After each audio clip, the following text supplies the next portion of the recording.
Hello, everybody. How's it going? Oh, man.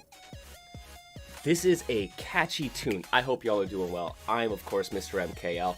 Yo, we're hanging out today in the digital basement, as we always do on Niche Fighter Monday. And today's gonna be a cool one, man. I always think they're cool ones. I probably always start out like... Someone's got to do the compilation clip of me being like, it's gonna be a cool one today. It's like, What am I, the fucking weatherman? We have some fighting games. I'm calling them fighting games, man. I'm not going to be arguing with people about this. Actually, I probably will, and I would love to argue with people about the definition of fighting games. Language, y'all. But no, we're going to be playing some fighting game adjacent games today. These are the games that are like fighting games in some way, shape, or form. Some of them are very much, hey, 2D fighting games, but not your Street Fighter, and then others are kind of like, hey, this isn't a fighting game, but why does it feel like I'm playing a fighting game right now? And you'll see a lot of these games that have kind of been adopted by the FGC as like honorary fighting games in some ways, right? The obvious ones like Puzzle Fighter from Capcom, where it's, hey, it's fighting game characters and it's a versus puzzle game. But there's a bunch of versus. Puzzle Bobble is a game. Tetris is a game. You see the crossover with speedrunning. There's a lot of competitive gaming endeavors that have crossover with fighting games in some ways that they're tied into it. And so there's this whole like genre of game that is very, very closely tied to and kind of stands next to. It's the fighting game adjacent. So that's what we're going to be going into today. I'm excited. Hey, Super. The music is so dope. I'm just vibing to it today, man. How are y'all doing? What have y'all been up to, man? Hey, did you catch my... I put out a video just the other day. I called it clickbait. I erroneously called it clickbait, and Mohast Gridlock corrected me. I made a listicle, alright? The top 5 fighting game stages that have snow in them, right? And it's like... It's fun, man. I don't know. I dug making that video. It was cool being like, ooh, what games have cool and interesting snowy stages? So yeah, no, I put that together. That was fun, man. And something that came out of this actually I thought was kind of interesting is that a bunch of people were like, yo, you know, the kind of like listicle thing, that's what got me in. One of the things that got me into fighting games, seeing people talk about, hey, the 5 most epic, FGC tournament moments of all time, or the whatever, like top 10 coolest characters in fighting games, and just being like, oh, that character looks awesome, I'm gonna check this out. I enjoy doing that. Cause like, so I had some reservations, I'll be honest. I had some reservations about making that video, in part because, I don't know, it felt like low-hanging fruit, and honestly, it's not. All this shit takes effort, so, it takes some thinking to put that stuff together, but, I don't know, outside of that, I was just like, do I want to be like the listicle guy? Do I want to be BuzzFeed of fighting games? And I'm like, I don't know, we need a little bit of that. And unfortunately, because this is my issue with listicles, is usually that people use them as an excuse to argue with each other, and like, well, that's fun sometimes, being like, no, my favorite stage is the better stage, right? Like, that's cool, that's all harmless, but like, I don't know, it's always one of the, like, man, it ends up as, like, the mudslinging between people. But, like, the reason I enjoy the listicles that I do read is because it's a great, like, it's an eye-opening view into something you might not have known, right? Where it's like, I love shit like, hey, here are the top 5 weirdest sci-fi movies, right? And you go through it, I'm like, yeah, sure, you see Splice in there, you see... whatever the case may be, The Abyss, right? But then, like, you'll see stuff that also that I'm like, oh no, I'd never heard of that. I think I found out about Moon that way, right? And I'm like, damn, I dug that movie a hell of a lot, right? So, I don't know. Using that kind of stuff as, like, an opportunity to showcase different bits. And that's what I thought, like, the stages thing, man. There are a lot of really cool stages. I got to show off the Last Blade 2 stage, which looks phenomenal. Some amazing art in that game. So, I don't know. Hopefully we can maybe use that to, like, have some interesting discussions. So, I don't know. What kind of listicles would you want to see?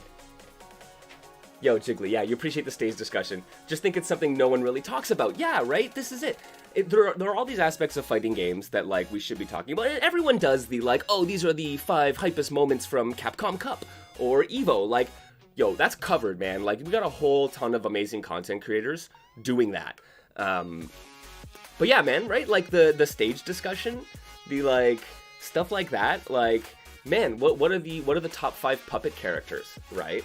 And, like, you can look at the obvious ones, but when you start thinking about it, when you're like, okay, what are the best out of this like small subsection of thing, right? That you start picking out really interesting ones.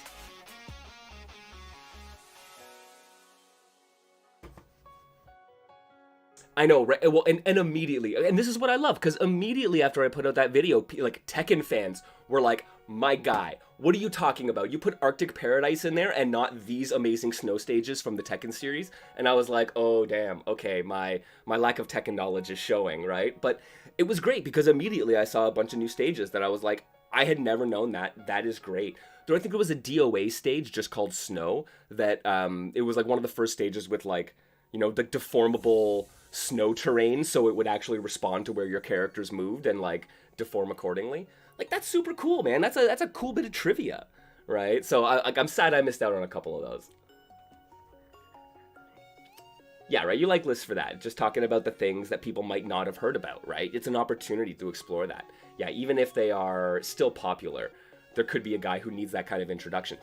And that's the other thing, right, where there is I worry sometimes where I'm like, am I making the same thing that someone's already made? Like, do I need to make this thing when there's already a great thing out there that I could just point people to?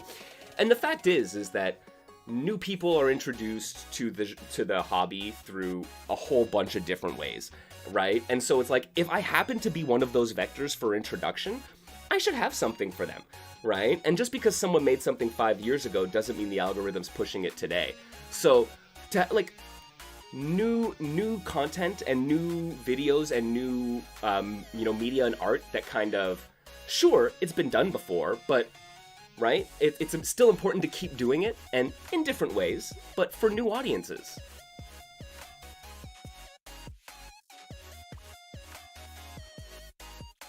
Yeah, man, it's so cool. Like, I was immediately, and I was like, and there's some beautiful Tekken stages, like, legit. Like, 3D Fighter's not really my like, focal point in fighting games, so I have a bunch of blind spots there, right? And people are showing me these stages, and I'm like, hot damn. Like, some of these stages are absolutely gorgeous.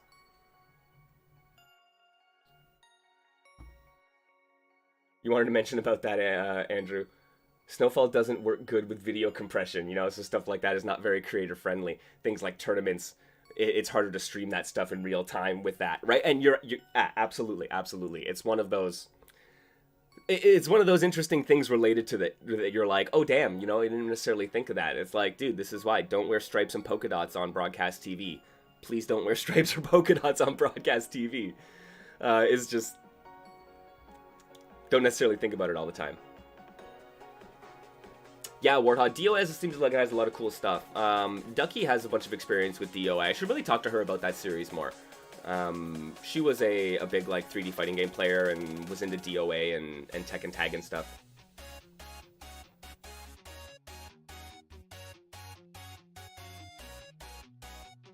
Yeah, man.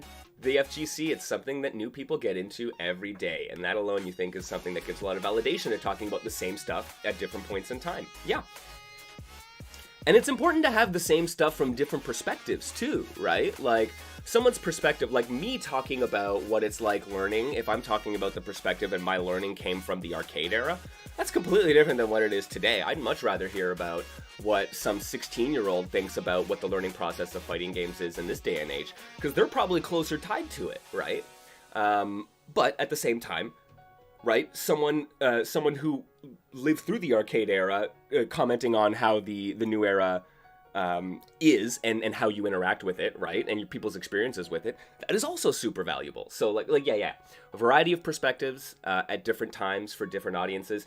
This is all it, man. Which is so, like, you know, if you're out there and you're like, man, like I know a lot about, I don't know, SNK Gals. Maybe you're like a hardcore SNK Gals player and you know everything about those systems, and you're just like, but you know, someone made a really good tutorial 4 years ago whenever the game came out. And then, right, and or SNK Heroines, there you go, not the Gals. The Gals is the Neo Geo Pocket Color one. Maybe you're an expert in that too. Whatever. Point is, make the thing, man. Like, you never know who is sitting out there who is not digging through the archives, who might see that and be like, oh shit, that's great. Or maybe you know something about how, or something about how you play the game and learn the game and teach the game is different than the person who made that amazing tutorial 5 years ago, right? So, still worth having yours out there, man.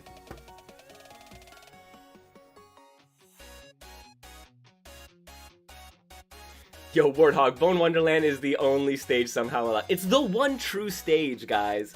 Yo, I got a little bit of heat. I got a little bit of heat for not putting that one at number 1. But I'm sorry, Ski Resort from Gem Fighter is just too good. And it's not the only stage allowed, but it is definitely one of like 3 tournament viable stages. If only because, dude, I mean, I could pick it. If we went to the black and white Arthur stage, holy jeez. The black and white Arthur stage in MVC3, if I just wear my monochromatic outfit, like black pant Hagar, black and gray Morgan, and all black Shuma, you can't see me.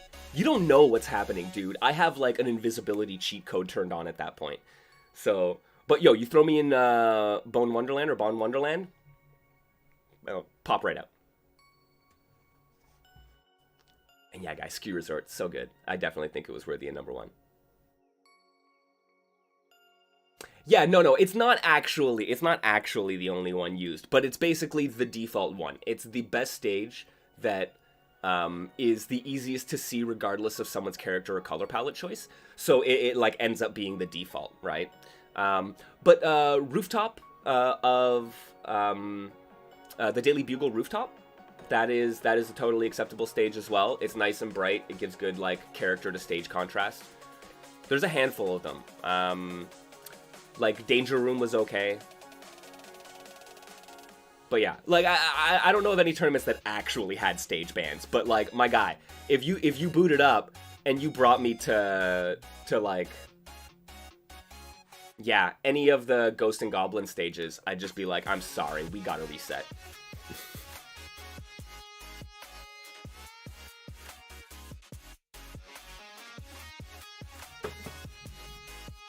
Man. Alright, well, yo, let's get into some fighting game adjacent games, guys. This is gonna be good. Let's kick off the day.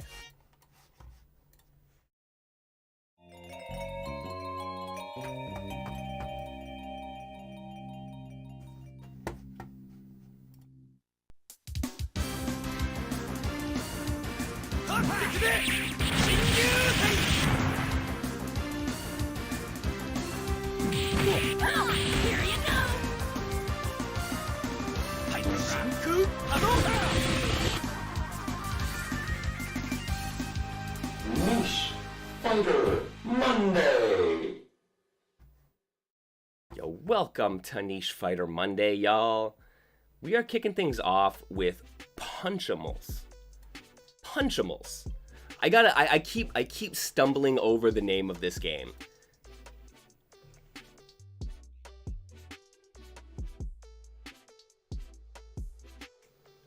This is gonna be fun, man. I love the world of like fighting game adjacent stuff. There's a whole heck ton of games. I think my favorite like retro example is probably Twinkle Star Sprites. It is like a versus shmup, and it's super cool. I tried, man. Yo, dude, Steam did me dirty, man. I tried to. There's a game couple years ago. Another versus shmup came out called Rival Mega Gun. And I tried to pick it up, and Steam was just like, we're going to hold that transaction for an hour or two. And then a couple hours later, they were just like, we're going to deny that transaction. And I'm just like, okay, I don't like this at all. So, unfortunately, no Rival Mega Gun today. But we have this, and we have a couple other games that have been suggested. But we're going to start off with something that's a little bit more straight fighting game. This is gonna look much more like your traditional 2D fighter. But let's start off with our training. It is adorable. So the conceit of the game, to my understanding, is that it's in the future, and in the future, our pets and our animals have become so obese that they need to use adorable mechanical like exoskeletons to get around. And they end up fighting, for reasons I have yet to actually ascertain. So we have like an adorable, I think this is a hamster. So we got the Rushdown Brawler hamster. We have the Trickster Grappler crab.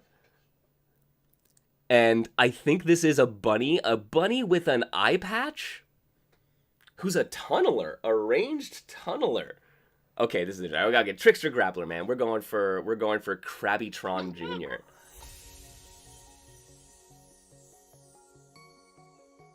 Yes, absolutely. So many really cool competitive games that have the spirit of fighting games, and it's one of those things where it's like, what makes a fighting game a fighting game? Which legitimately, okay, this is actually a video that I am writing. What makes a fighting game a fighting game? And like, yeah, there's something about a whole slew of games that are very clearly not fighting games that make fighting game players go, yeah, that one. So I don't know what it is. I need to figure it out. So this is gonna be a good little bit of investigation and you know, study. Got to do our research. All right, let's learn how to move around. Oh, okay. Ooh, okay. So you snap back to position, right? So I can hold back, I can hold forward, I can jump forward. But if I jump forward and hold forward here, it automatically brings me back, right? This is cool. Okay, so you got dedicated sides, and then we aim with right stick.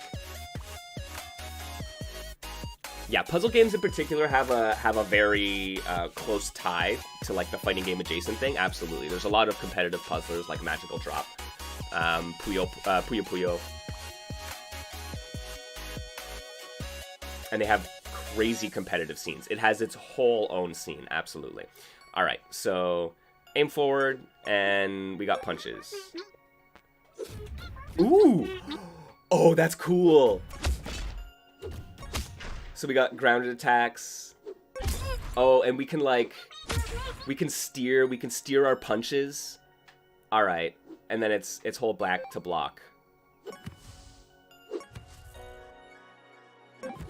And you can see there's like this red outline on your fists, which seem to indicate that you're like in recovery.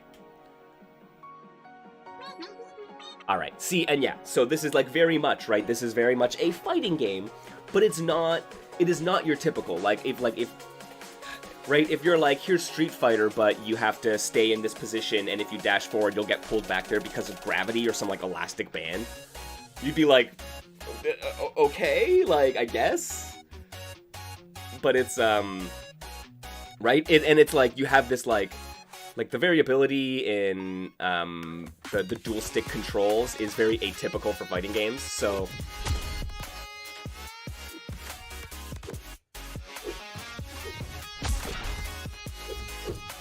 oh, the low misses the legs.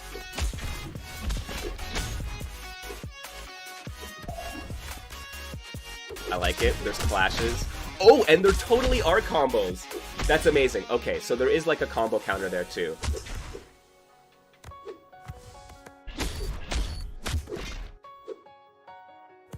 Ooh, that's a good question, right? So if I do down punch.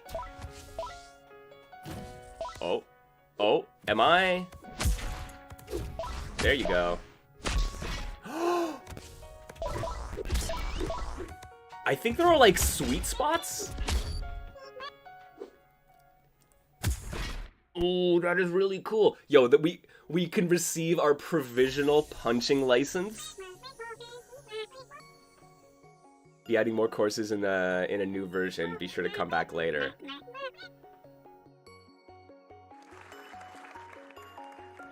Oh yeah, and it's right bumper, left bumper for supers. Okay, amazing. The slow claw pierces the shield. This is so good. Like, okay. We gotta...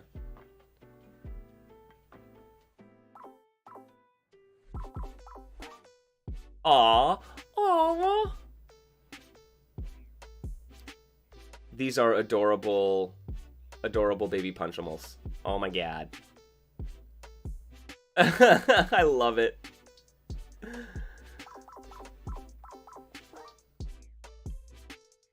All right.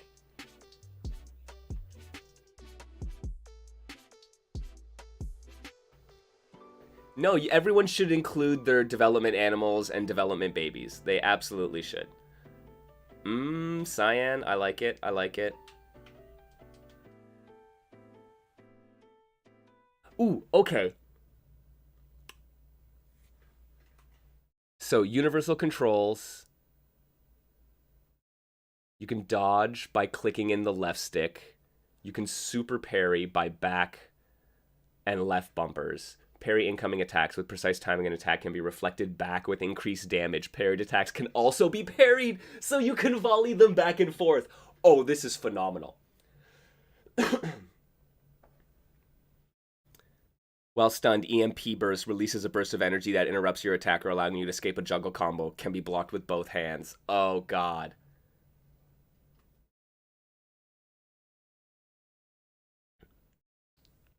Okay, activate the claw. Special touching. Activate the claw to grab and pummel them. Scuttle punch.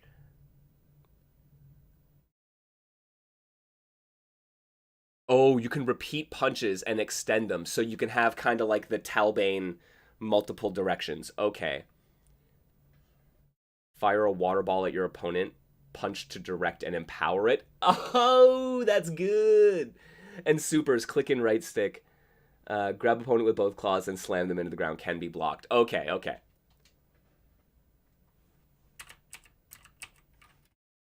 How to... There we go.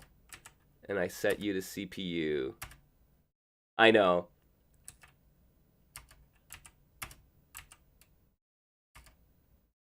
Hey.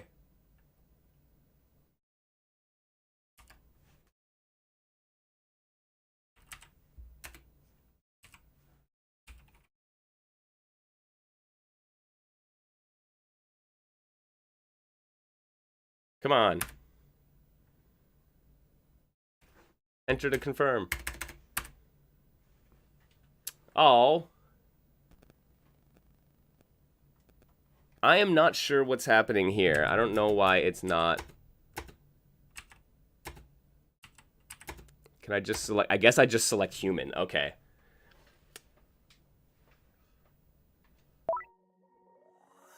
Just wait till you see the bunny.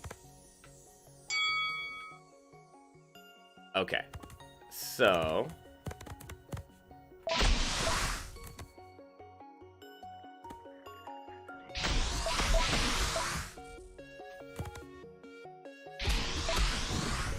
There you go. That's the grab. Ah! Okay, then you literally get to, like, run around with him.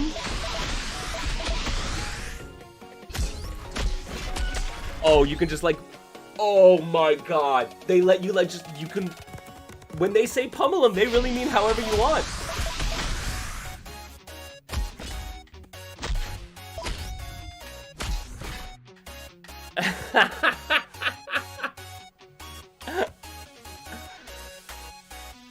Oh my god, that's phenomenal. Okay, and that's the dodge, which, as you can see, uses your,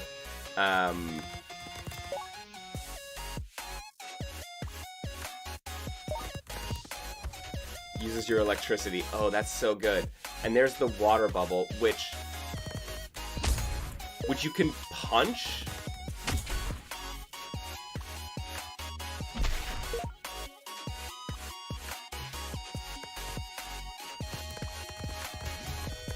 Oh my god. Yeah, you totally can. Oh, that's amazing. Okay, and then if you use your entire meter, you're locked out until you recharge.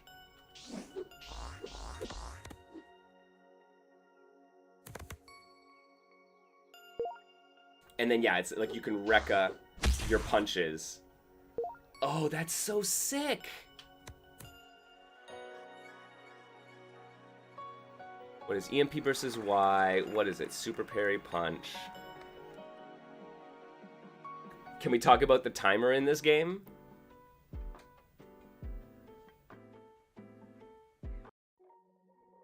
I have not even... I have been so distracted by other elements, I have not even noticed. What is up with the timer in this game?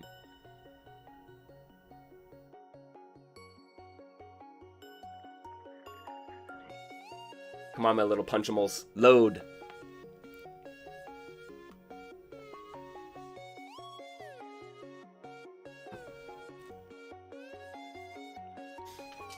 There we go. Tap gloves. Tap gloves is a great round start. Oh snap! It's a freaking... Oh my god. It's like the luck cat. Oh god.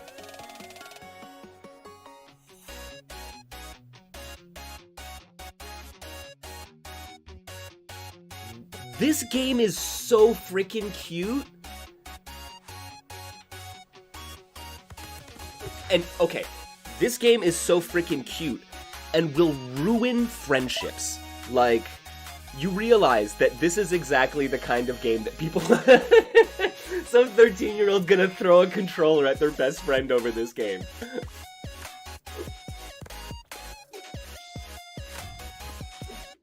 Oh, that's so good. Okay, so you can shoot...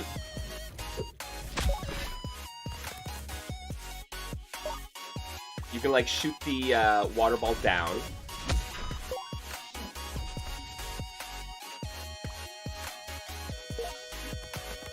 Oh, that's good.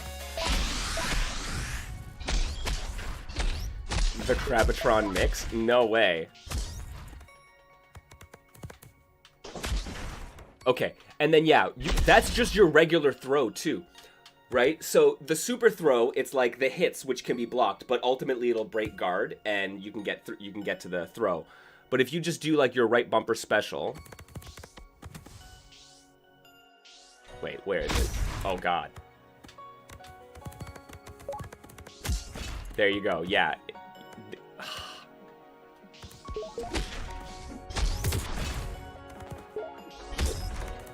Yeah, and there absolutely is. There's, like, the Jawbreaker. So there are, like, spots where you can hit them and basically get, like, critical hit damage. Like, hit them on the button. Yo, PJ, you're absolutely right. It is also the kind of... This is... Some random Nickelodeon cartoon would have Punchimals as, like, yeah, the game that they're playing instead of Smash Brothers.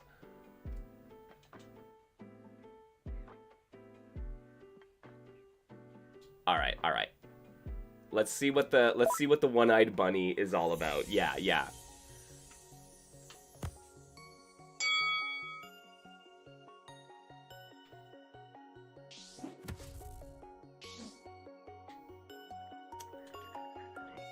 Sticky bombs. Wait, wait. Punch to place sticky bombs and hit a second time to explode? Punch into the ground to dig a tunnel and throw items.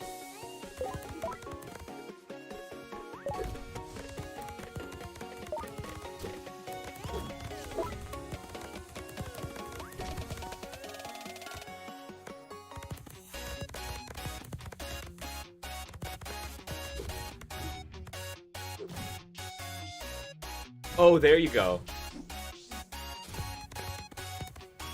Okay. An item character. Just because. Just because.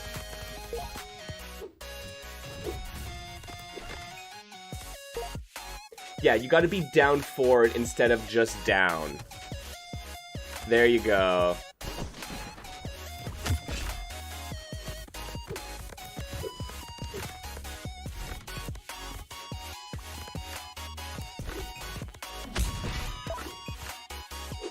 And seriously, you just like drop the sticky bombs on them.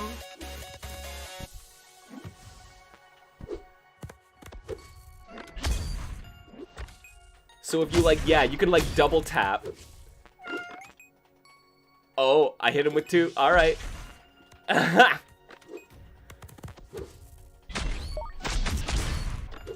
Oh, that's so good. That is so good. My dude, you're just like, grab on, and I'm just like, the sticky bomb on the face is too much. Right, yeah, I didn't expect, I was like, oh, you know what, we're gonna hop in, and it's gonna be, they're gonna be like really cute designs, they're gonna be really distinct designs, that's gonna be awesome, but it's gonna be, I thought it was gonna be relatively generic combat, and not so much in like the super, oh my god, you actually have to tap gloves! You legitimately have to tap gloves to start the round! Get out of here, this game is well thought out.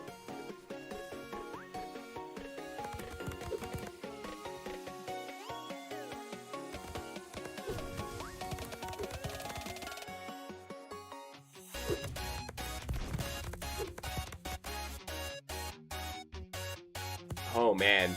Yeah, yo, arms 2D.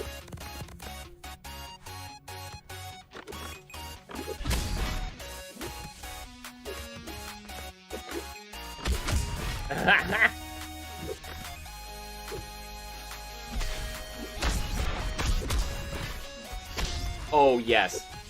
Yes. Because once you get the bombs on them, if you can get, you can probably, yeah, I think you can, seems you can get grab, and then which will stick a bomb again, and then you'll be able to punch them.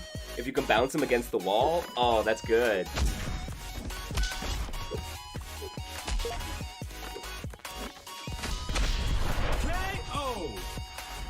Yeah, their actual punch doesn't do any damage, only the bombs and items do. Yeah, the actual punch just sticks it on them. And then so it's like, it's an item character, it's like one of those like time delay setup characters. Holy, that is wild. Alright, what is their super? Detonate all sticky bombs on the screen.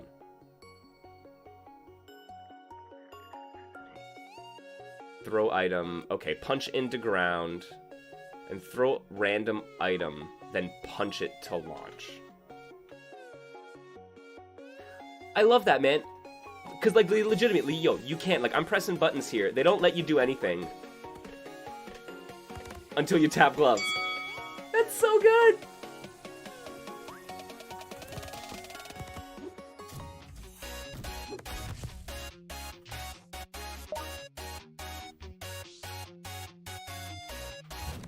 Okay.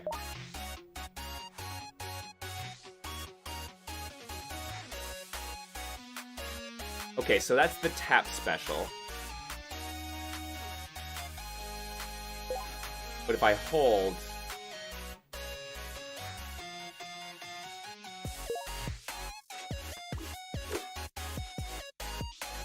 There you go. And then you can punch it. Wow. That's really... Yeah, wishlisted on Steam, eh? Like, immediately.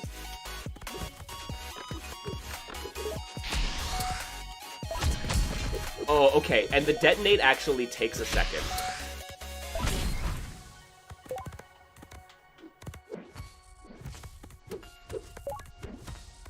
Oh, yeah, this would be tough to plan. Like, no, you need the... Because you need the dual analog.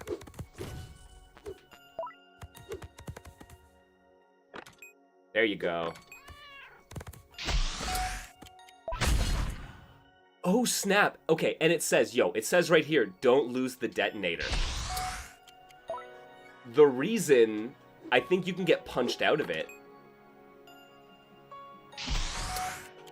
And yeah, okay. So that's actually really cool, because it prevents you from doing any really, really, really messed up combos, right? Because I can't continue to punch them and set up. I don't even think I can jump. No. So all you can do is, like, avoid, basically, when you get the detonator out. And you gotta not get hit, because I think it'll get knocked out of your hands, likely. Oh, that's super dope.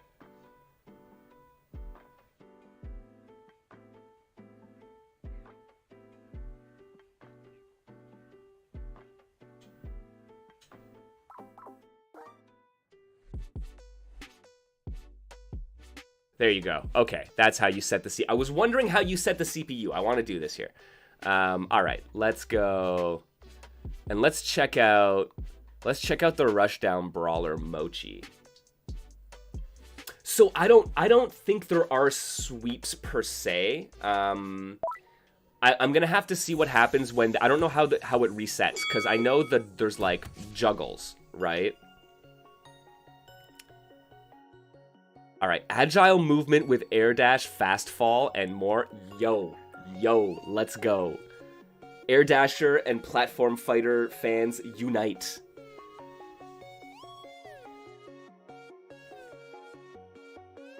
Well, yeah, right, because I'm not sure how else you would reliably do, because it's like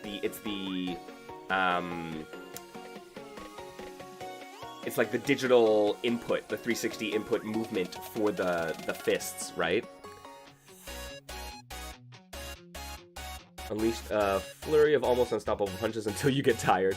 Okay, you can hold special for a mega punch to charge up your punch. And you have punch. Even your punches have punches. Punch during punch while swinging up or down or forward. Alright. Alright. You can tap to add, basically, add hits. Oh my god.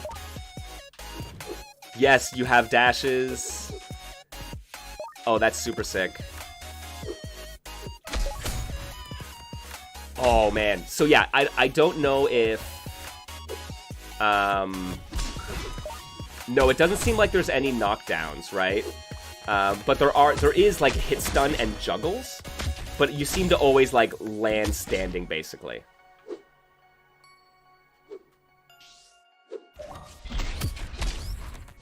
Oh, so there's Jawbreaker, there's Gut Punch.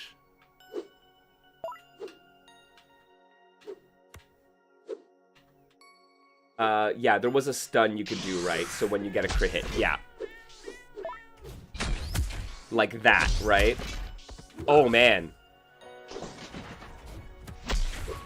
Yeah, because that, like, wall bounced into my other charge attack. Okay, that's super cool.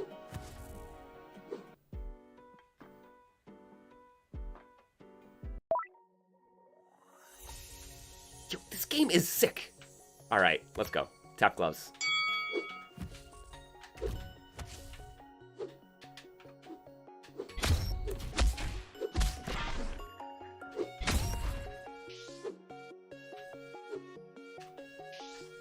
Oh. Oh no. Oh no. There's the parry. Oh, that's super good.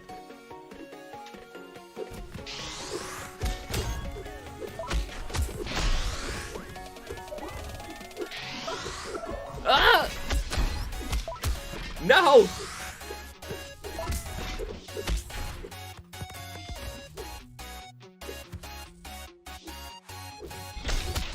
I know, right? I want to see the parry battle.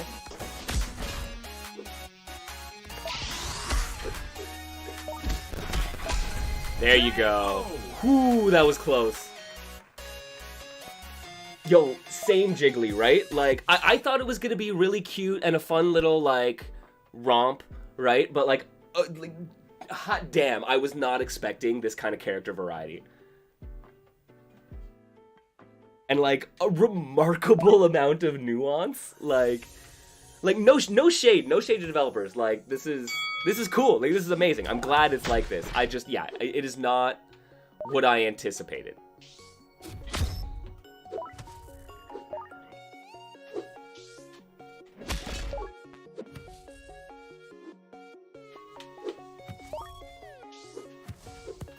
Oh.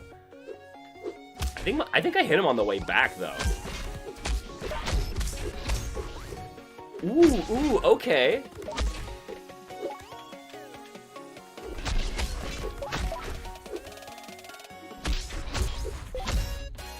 I think that might be a play.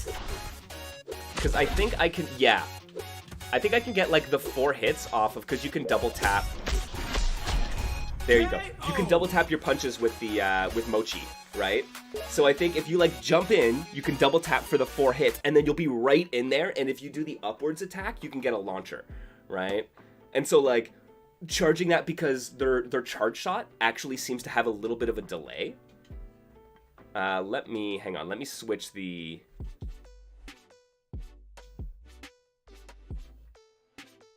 Let me go to Roberto. Oh god, so good. The instant overhead double tap. What game are we playing, man? Let's go. Honest fight. Oh. Oh. Oh, damn. I lost... Haha. I lost controller input. That's funny.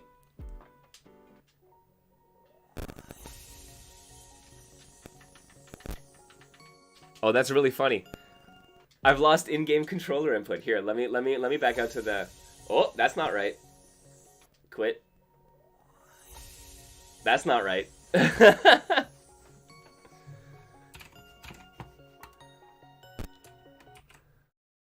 Let us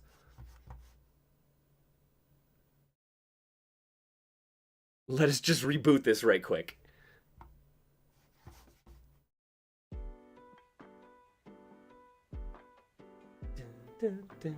Hey, yeah, it's a demo. What can you do, right? I hope the devs see this, because amazing work.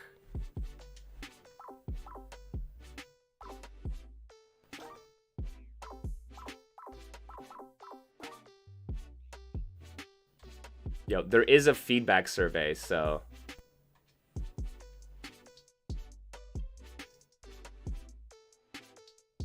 Ooh. Let me go with the pink. Hey, yeah, no, that'd be amazing. I mean, I don't want to like pester them or anything like that, right? But that's amazing. There is a feedback survey, so I'm definitely gonna have to check that out.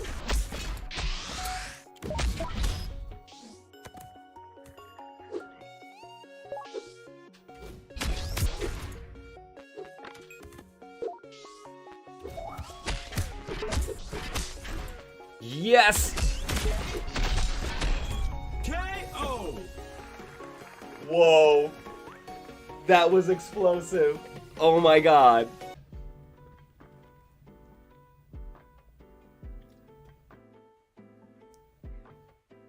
Yes. Yo, we have the aerial raves. Let's go. Tap gloves.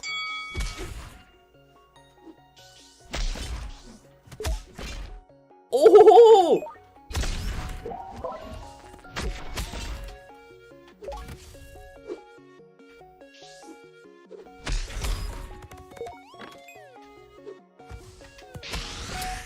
Oh, detonated.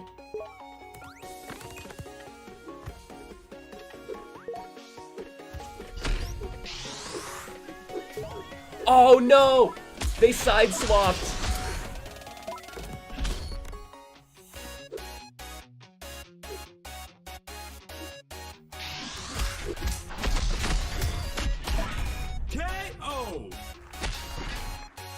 Fists of Curry.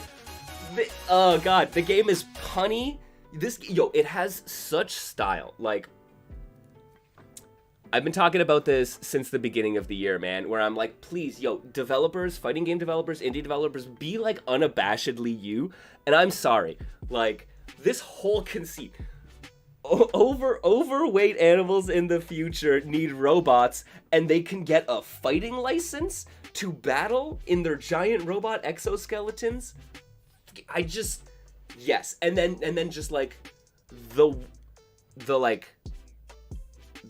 ability to like have these kind of toolkits and have it come together in this, I don't know, this like brawler kind of fashion. Hot damn. Yeah, very instantly the game has a great sense of style. It is, you will see it, man. Players will notice that stuff immediately.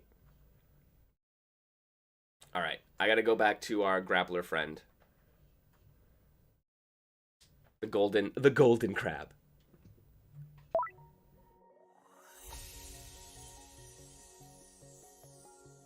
Let's go.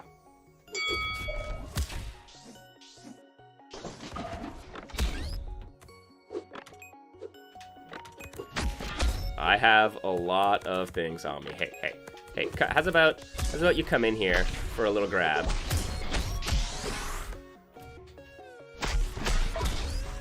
Oh, you can combo into the grab though. You can combo into the grab though. That's good to know. Let's go, Krabatron.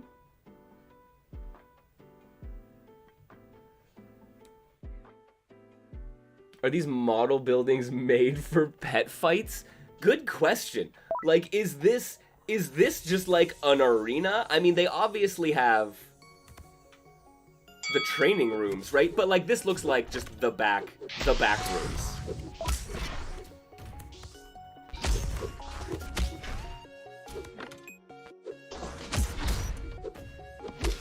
Okay, that's dope. So you can side swap, and it just like pushes you to the, KO!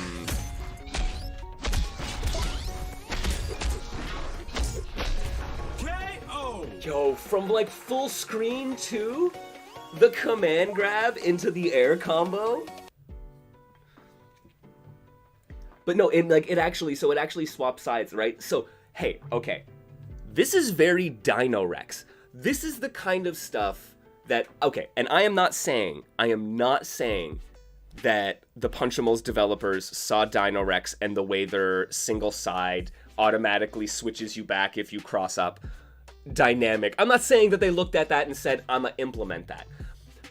But I am saying that there is a remarkable similarity between them. And this is actually a dynamic that takes that idea and makes it work.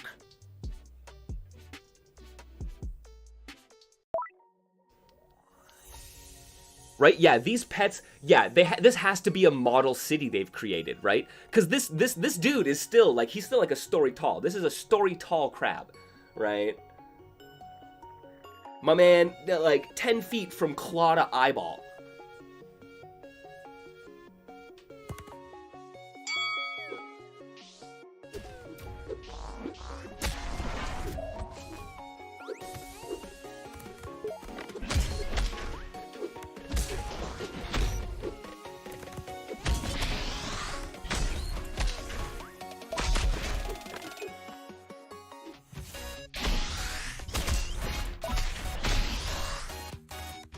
Oh, wait. Can I just... KO! I think the Super Pow recovers so fast, I think you can just combo into it. Like, you can combo it into itself.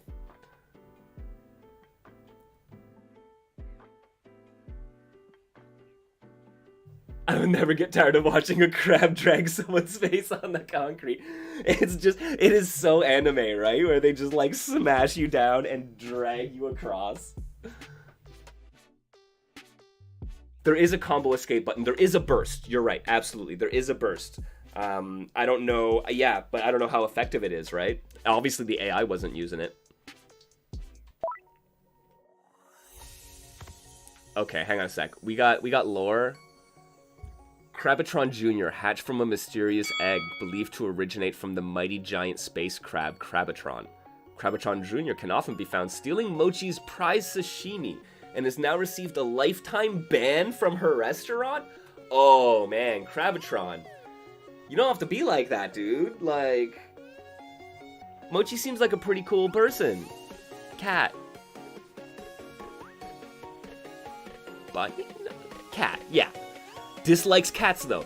I'm sorry, if Crabitron I can maybe that's why. Maybe this is it, where it's like, it's targeted because he has a thing about cats.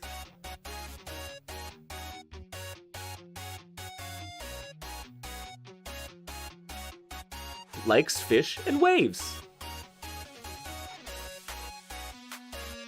They say hate to see a crab winning. Oh man. Beautiful. Beautiful. All right, let's see if I can do this.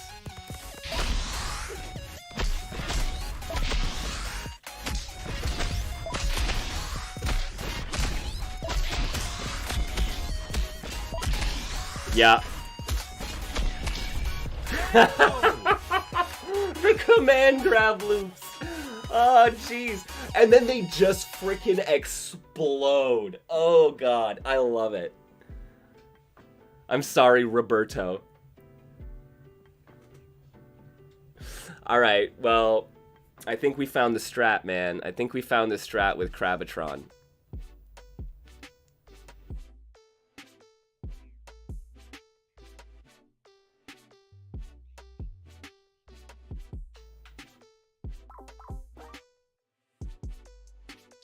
Yeah, I'm gonna swap to the other ones and keep on reading the lore.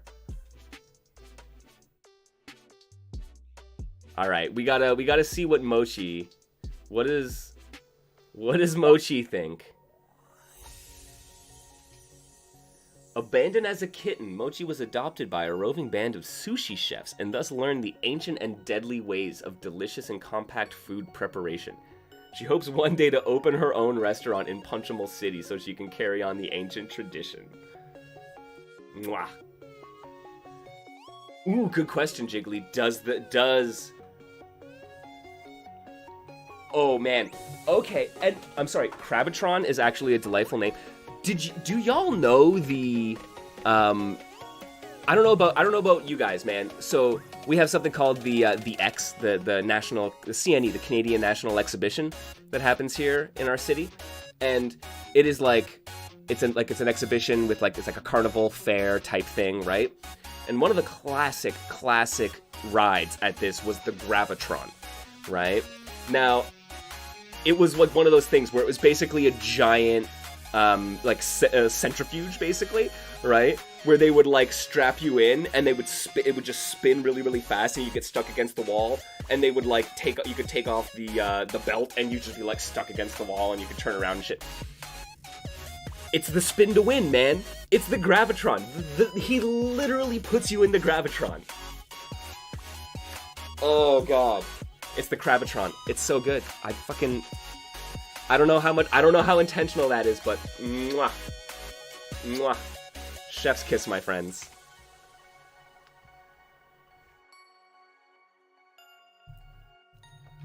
Yeah, and see, and Mochi dislikes crabs. They are just natural born enemies.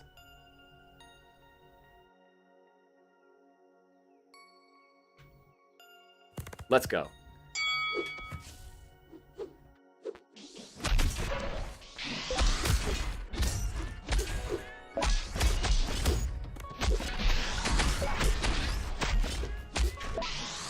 Oh! KO! Oh god, yeah. So, okay, whatever the POW meter is, man, this super meter. Oh, my friends, we might need a nerf.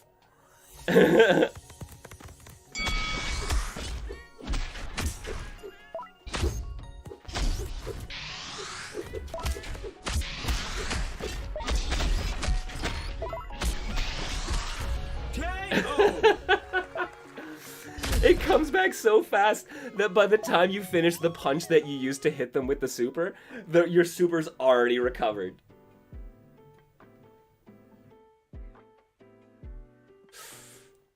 Yeah, right? And so I think you're right, Jiggly. I think that's the strat, right? Is you gotta get in there and get just right underneath them. Because they seem to not be able to flip back over and regain their footing unless they can actually touch the ground or come close to it. So I don't know if that actually prevents them from punching or anything, but at the very least they'll be able to burst out of it. But damn, man, damn, starting with full super and it recovering so fast, it is wild.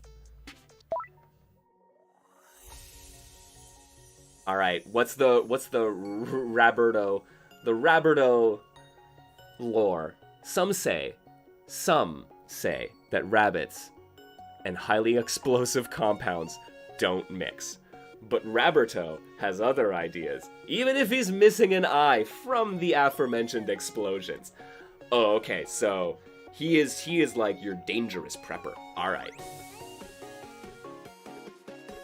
Dislikes the rain, though. I mean, I don't blame him. The rain's not conducive to the explosives. How quick does burst come back? That's a very good question. I'm not even sure what burst is tied to. Burst might be tied to... Let's see. Hit me.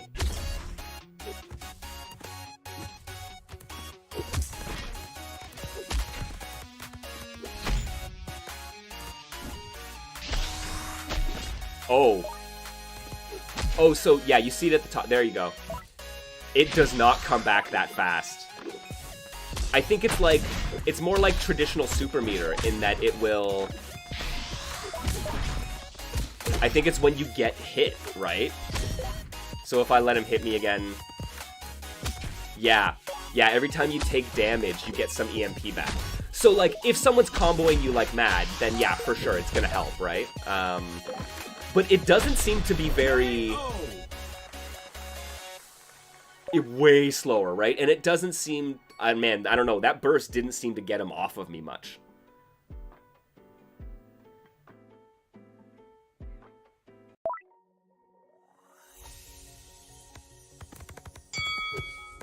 Yeah, just a little bit of...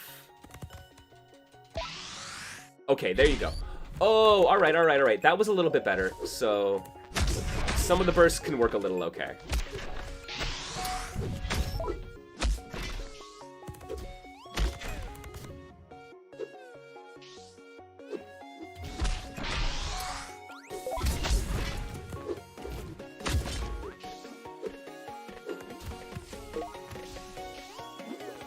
There you go. Let's get some...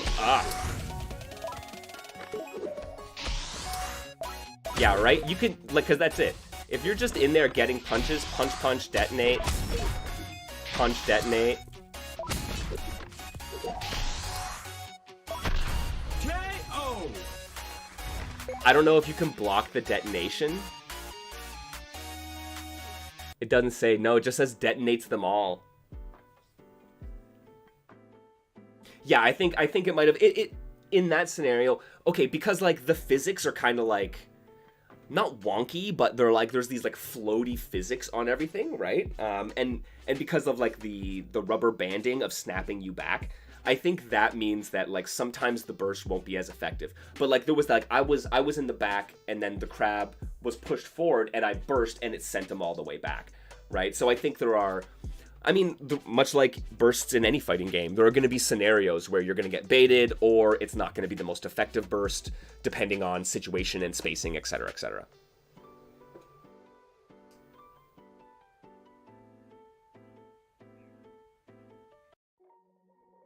Yo, I really like this game, man. Oh, holy heck.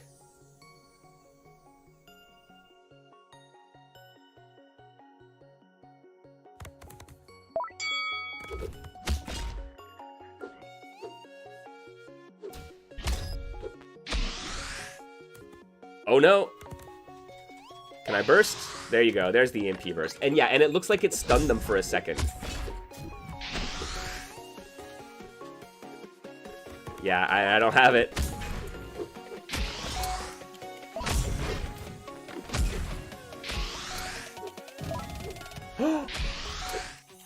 Okay, so they can just like take out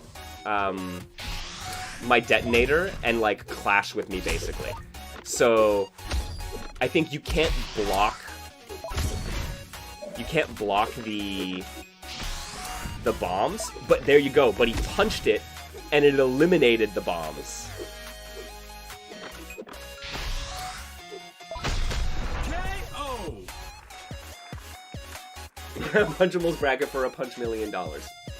I'm in. I'm in. Oh, that's good. No, that's really good. I'm glad that there's like some clear like counterplay.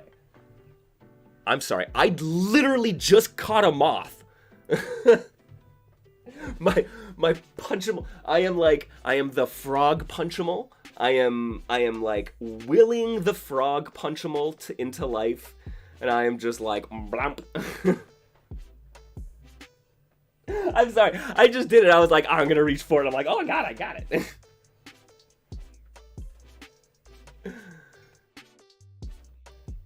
Right? Frog punchable. What do you... Okay.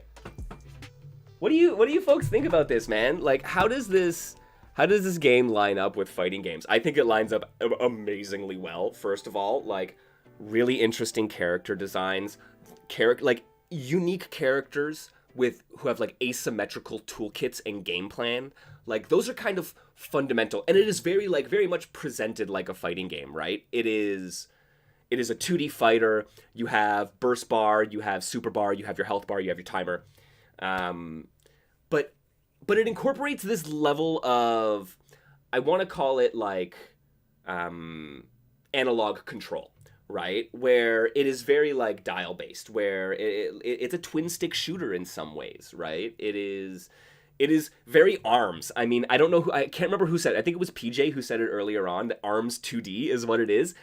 That's a really good way to think about it. It acts really like ARMS does, but in a 2D space, right? Which I think brings it a little bit closer to traditional fighting games and less towards your arena fighters or brawlers, which you will see a lot of that, right? When you see a lot of more of the analog variants as opposed to like digital binary, right? Like Smash is very analog in these ways, right? Where you have varying walk speeds depending on how you actually press the stick, whereas like in most fighting games, traditional fighting games, you start walking, you're walking, right? It's like it's one or the other, and then you have a dash. So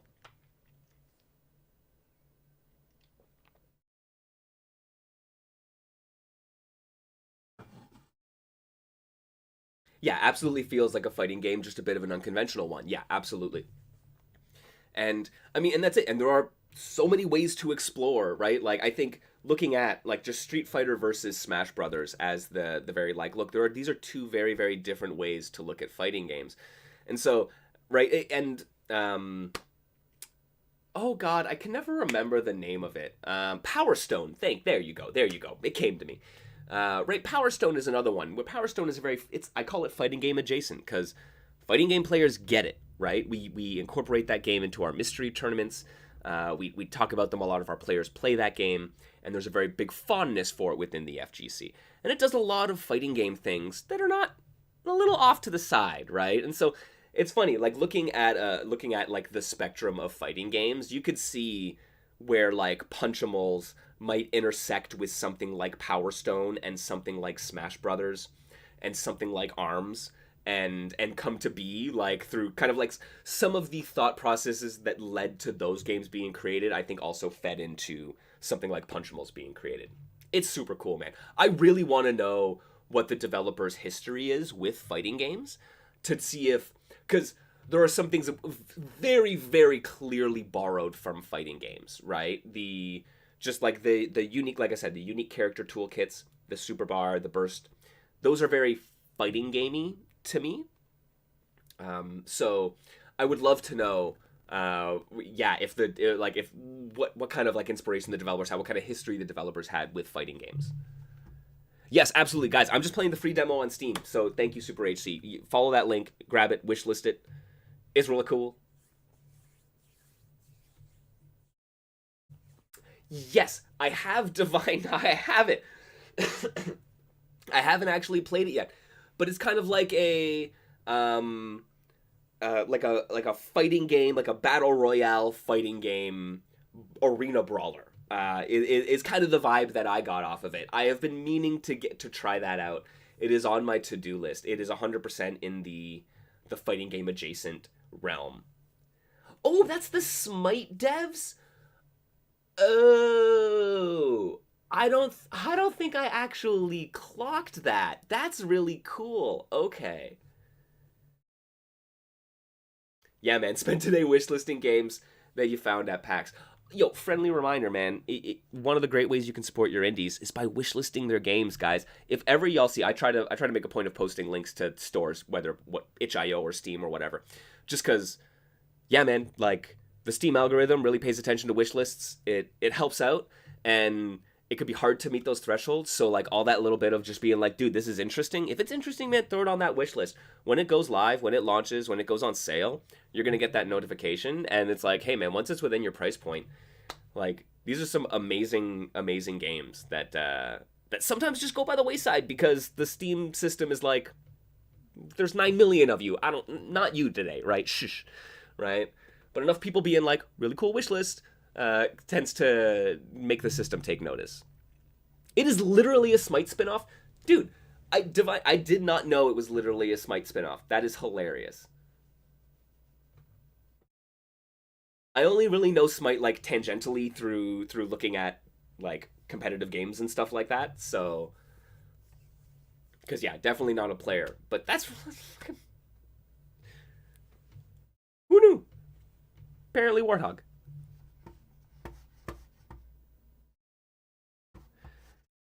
All right, friends. Let us I'm going to take a quick little break. I'm going to top up my drink. I think we should all take a stretch break and grab a snack. And then we're going to come back with another game that I was recommended over in the Discord. This one is a versus puzzle game. And if y'all know the Puzzle Fighter games, the Puyo Puyo series, there's a lot of competitive versus style puzzle games out there. Cross Dreams was an indie version of this, which came out not too long ago. And this is one that was just pointed out to me called Scramble Star Crossing. So I'm going to boot this up. We're going to take a quick little look at it. And but in just a minute, because like I said, I need to grab myself a drink. So yeah. Stay tuned, friends. Thank you for joining me here in the Digital Basement, as always. I'm gonna do the shill. You got those Bezos bucks lying around? Anybody have that Twitch Prime lying around? I forgot to use mine last month. I'm making sure I'm using it this month. Whoever your favorite streamer is, whoever your favorite creator is, make sure to drop those Twitch Prime subs or those bits if you got them lying around. It helps indies in a lot of different ways, and it means that Jeff Bezos won't sit on that money and build another penis-shaped space rocket. We don't need more penis-shaped space rockets in the world. There's been enough. Throw it to a cool artist. So your weekly reminder to spend those Bezos bucks, friends. But yeah, I'm gonna be right back in just a second, and we're gonna hop into Scramble Star Crossing. Stay tuned, kids.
What's up, everybody? Welcome on back. We are going to take a look at Scramble Star Crossing right now. Yo, thanks as always for joining me here in the Digital Basement, friends. Don't forget, yo, you can follow me right up here on Twitter, and you can support me over here on the Patreon. I always appreciate that. If you have it within your means and you really like what's going on here, it is a huge help. I forgot to put on my display. GG's, Mike. GG's. It's not Punchimals anymore.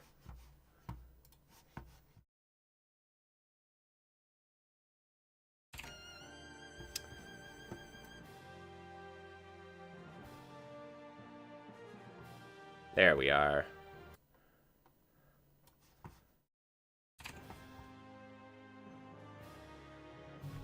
I know, versus puzzle games, you're right, Jiggly. They're so cool. They've been really interesting.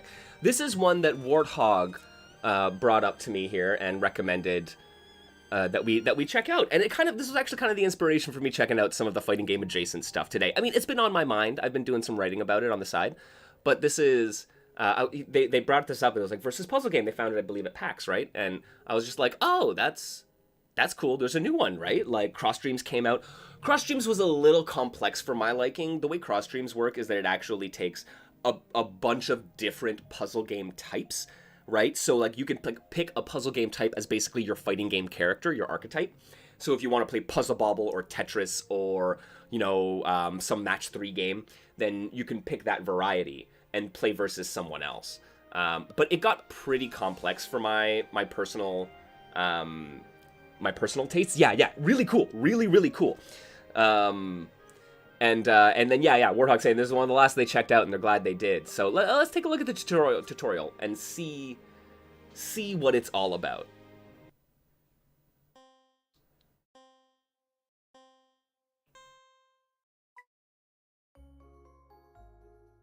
Hi, Alice. And Shest. Newly graduated star clearers. What is star clearing, you ask? It involves matching the multicolored stars to clear them from the sky. I like this immediately, where I'm like, yes, left and right sides to the playfield, really cool idea. Something you don't see enough. Usually it's like diametrically opposed, right? And then just like AVB or something like that. So having it be like both sides to take it, that's really cool. I mean, like Luminous was interesting like that, where it's much more of a horizontal thing, right? Alright, let's learn how to be a star clearer. What's the basics?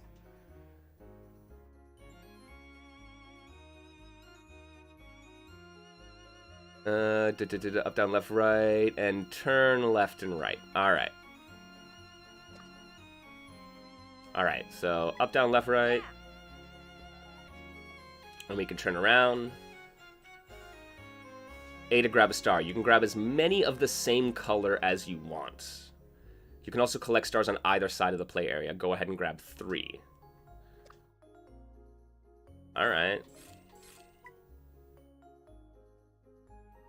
Now for the fun part, press X. This will send the stars you picked up back at the board. And you can send them to either side. Okay. So, like, you collect ammo of a star type, and then you shoot them to match. 3 or more stars of the same color will make a clear. When you toss stars, as long as 3 or more stars are touching, it's a match. Oh, okay, cool. So it doesn't matter, like, it doesn't matter which direction, like, so long as they're connected by, I guess, face sides, then it'll work. Dope! Oh, really? When you started a versus match, both you and your friend got to do the tutorial together? That is super sick. Okay. That's really smart, man. Oh god, that's really smart.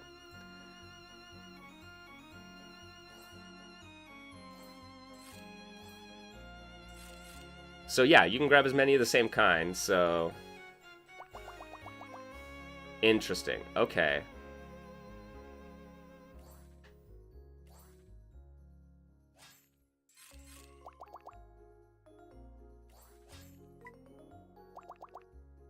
Okay, that's super dope.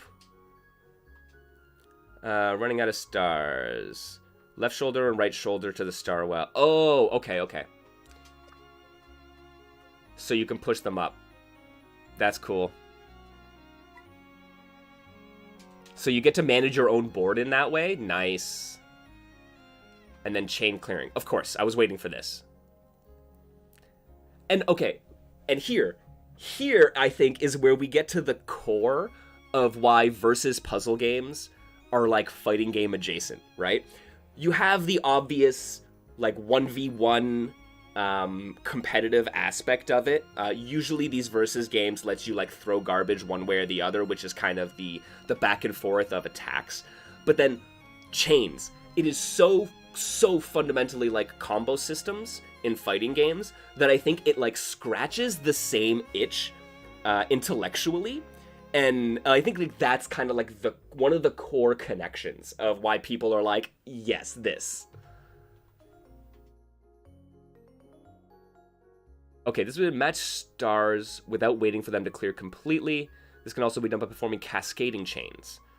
Okay, so like the Puyo drop, yeah, there's a gap. They will automatically fall to fill into place. If this causes a match, then that's a chain. All right.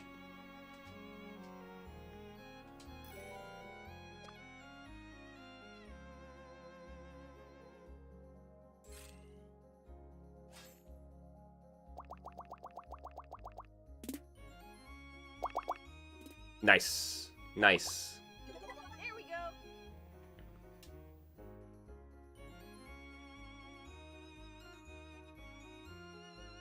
Chains increase your starburst meter. Super meter. You can use your starburst ability. You'll also bring the glow. That's a good bit of UX. Every star clearer has a unique and exciting ability to gain an edge in competition. Right? This is the unique skill sets, unique toolkits, asymmetrical toolkits. These are some of the components that are like, if you think of a fighting game, that's what you're thinking of, and they're like right here, right? This is one of the very, very big connections. The zone you get in with versus puzzlers is what you love the most. It's such a fun thing. The idea of flow, right? And once again, Tetris is a game that's often connected to this kind of thing. And Tetris is known for easing, like allowing players to achieve a state of flow, right? The idea where you're just like you zone out, you're in the zone kind of thing. But it's that perfect level of difficulty paired with skill that provides tension that is very, very satisfying to the human brain. And you get in that mode and you just start like reacting, right? It's when like your instinctual like your muscle memory really takes over, right? All right, fill the starburst meter. Grab 3 stars of the same color. Press the B button.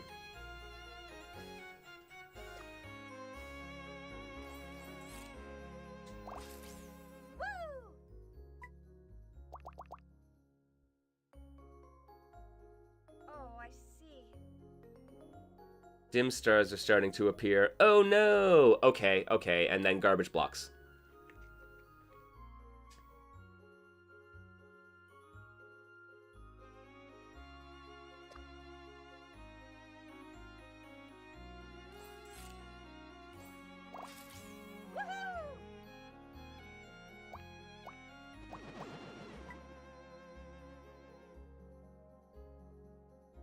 Oh yeah, if your opponent makes a chain, seal stars will travel to your board. So yeah, that's the garbage that they send over. As the match continues, eventually the stars will begin to move faster and faster. Once the stars are very close, you will enter a panic mode. Nice. Competing to see who can survive and clear the best. If stars reach the center, you have limited time before you lose the match. Here's the tricky scenario for you. Clear the stars closest to you that are putting you in danger. Yeah, let's get out of the danger zone. Alright, let's do this.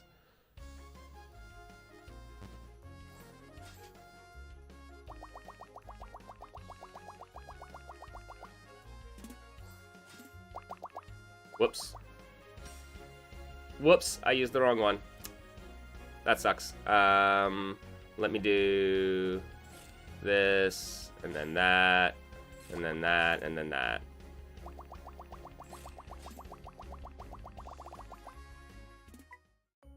Cool. Yeah. Fantastic.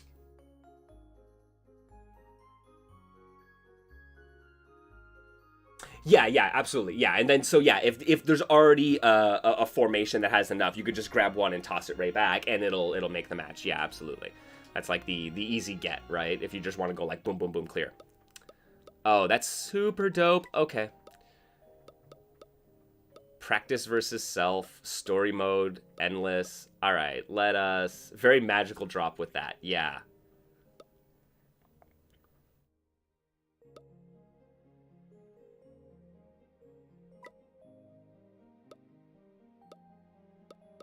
All right, Alice, Regis, Shest, Gizmo.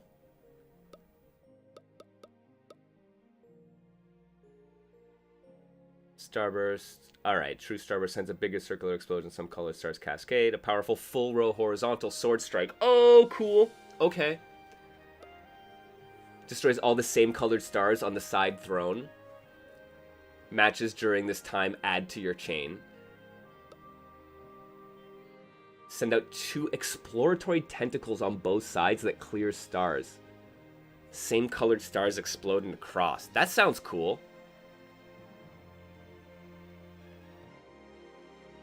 Many, many gooses.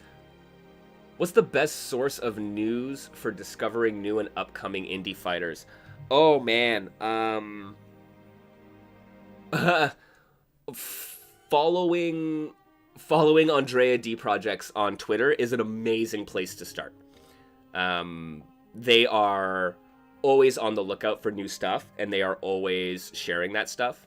I mean, here, like the Digital Basement in my Twitter, we talk about it a lot. But like, it's honestly, the way that I find most of these games is just by scouring. It's connections on Twitter from developer to developer to developer to, oh, they retweeted something that's really cool, all the way to literally searching through tags on itch.io and Steam and various storefronts.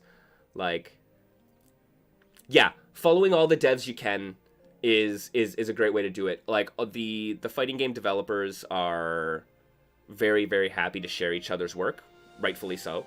A lot of it's amazing. So, and they're very, very supportive of each other. So if you start following a handful of the developers and a handful of the folks like myself, like Andrea D, like Guile Winquote, yeah, there's a Joe P. Real, there's a ton of Dr. Butler. There's a ton of people out there doing like really cool stuff and talking about these games, and you'll start seeing it. That's it. I flooded my Twitter feed with that stuff, and now people come to me with it. Like, these games, both Punchimals and Scramble Star Crossing, were brought to me from folks in the Discord, in the Digital Basement Discord. So that's huge. If you follow a couple of the folks who talk about and write about these things, though, it's a great place to start. And then just scouring storefronts, man. Go to itch and go to Steam and just search like 2D fighter. And see what pops up. You'll get a lot of really, really unrelated stuff, but you'll also get a lot of really cool stuff. Hey there, I'm Gizmo. Hi, Gizmo. Let's do this. Ooh, Katya. Oh. Yeah, my pleasure. My pleasure.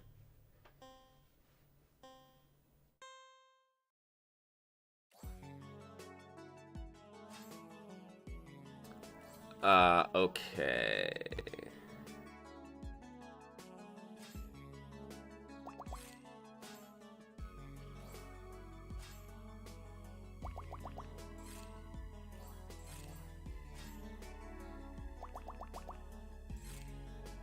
All right.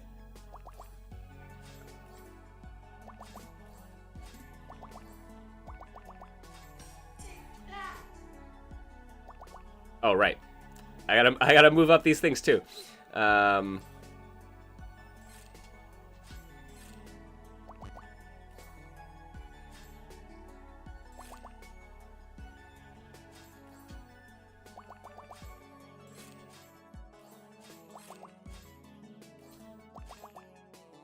Okay, you can't add to it once it's been made. Interesting. Okay.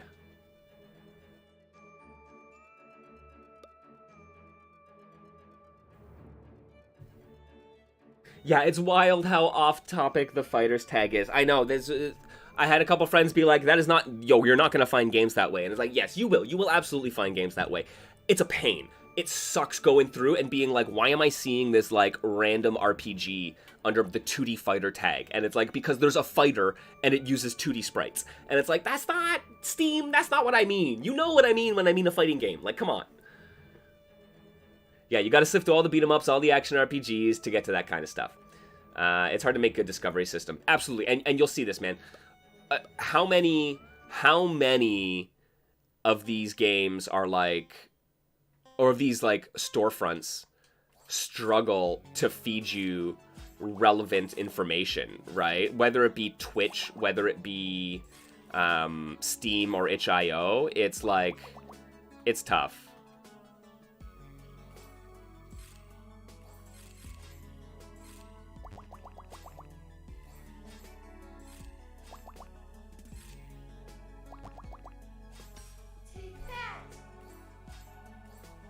Oh, no, that's gonna be fine.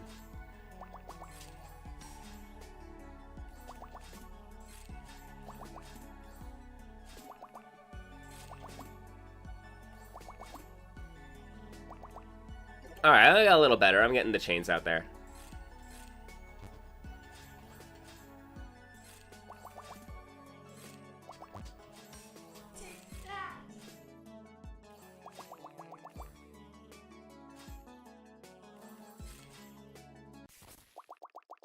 Man, okay. Okay, alright, like, this is very clearly I'm supposed to be moving at a faster pace than this because I am not building up anywhere near enough bar.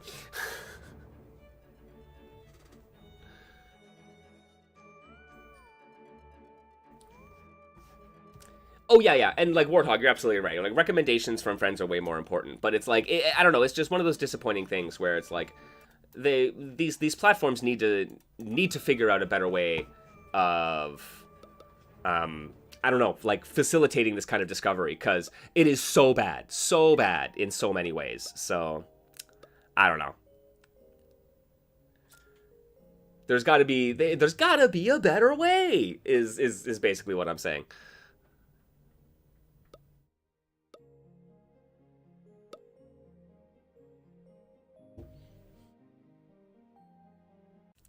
And there are ways, like, very clearly, like, the discovery on places like TikTok is actually absolutely phenomenal, right? Where, like, it throws stuff at you that you didn't even know you wanted, and then you're like, yeah, actually it is.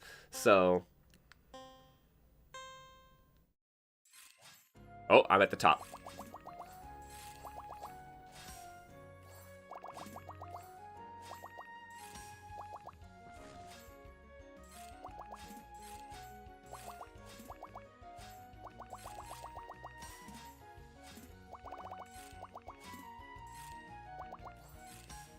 Whoops. No, that's good.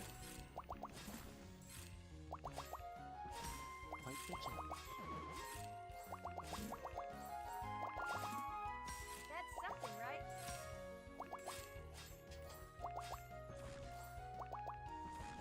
Yikes!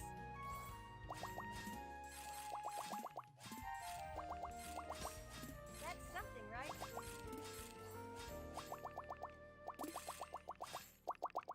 It's got it better.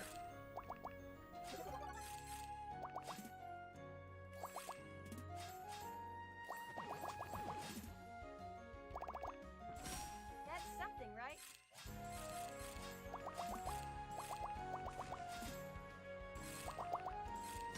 Just a little bit more. Just a little bit more.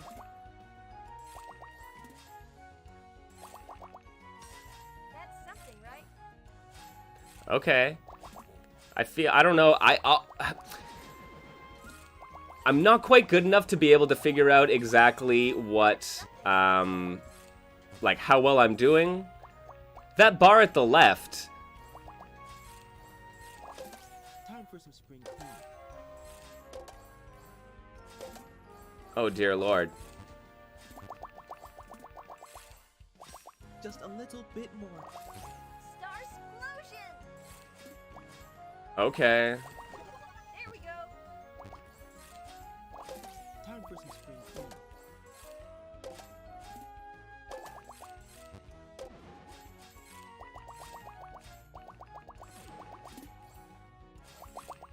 Let me... Ah, there we go.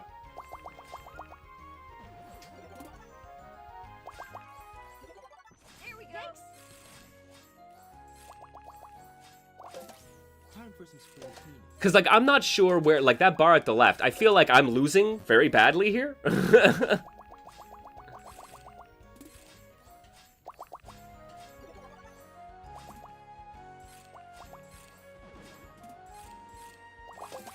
Time for some spring cleaning.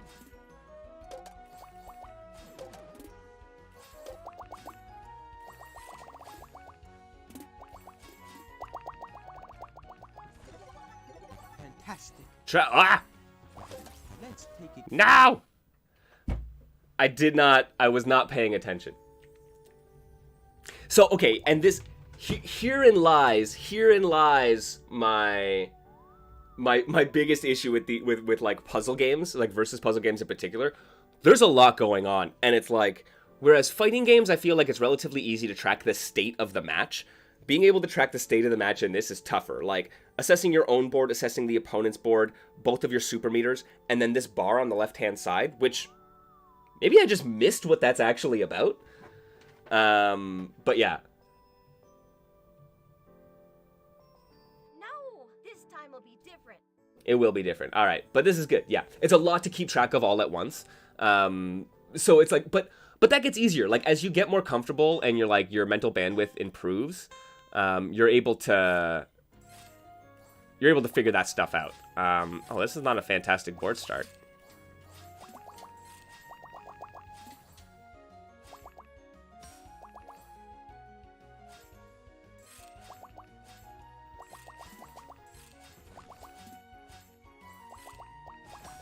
Just a little bit more. Whoops. There we go. What's really nice about this is that, like, That's something, right? you don't really, like, you can't really misdrop, right? Like, if you misdrop, you can just pick it back up, and go about your day, right? Which is actually kind of nice. Like, I appreciate that.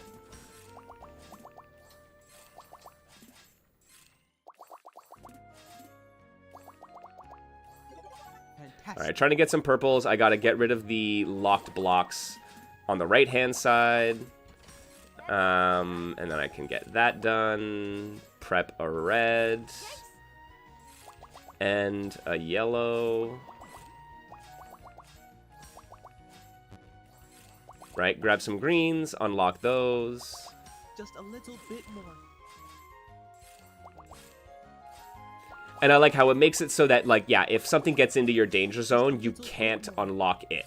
Or you can't grab it, rather. Which makes a whole heck ton of sense, right? I mean, you gotta manage it before it gets there. Quickly, That's something, find right? order in this chaos.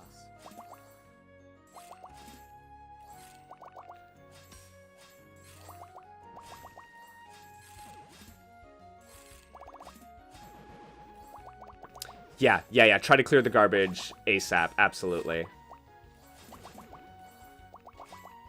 Just a little bit more. And like, I'm not building any Just a little bit more. chains or anything like that, which I probably should be trying to do.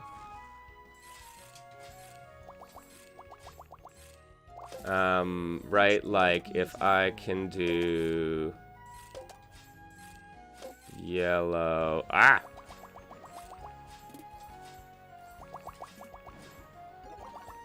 And then purple. Yikes!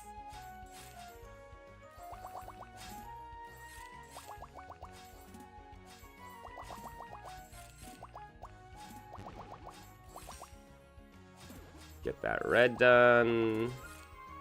I need a green. That was a good clear on the left-hand side, though.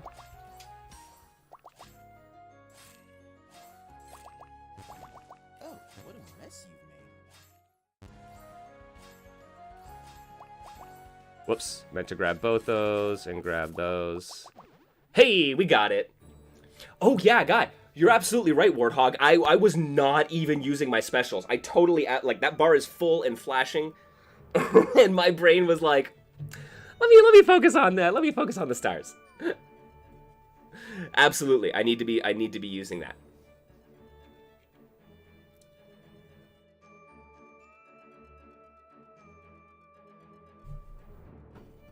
Oh, really? Okay, you're right. Maybe I was holding a different star and I didn't realize it, and that's why. Because, yeah, I when I had tried it, I wasn't able to. So.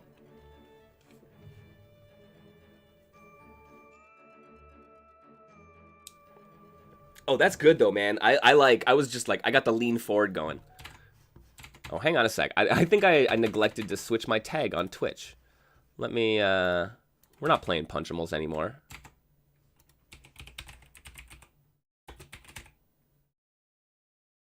Scramble Star Crossing, there you go.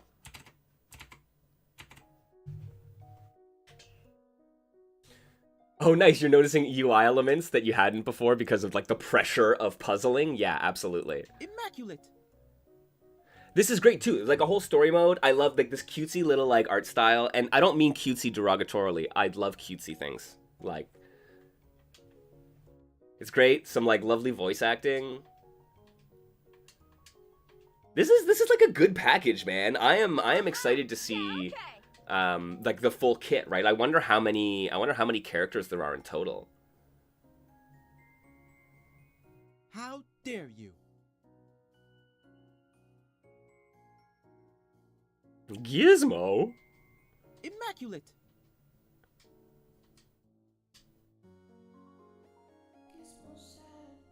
So sad. Aw, Gizmo, you're so sad.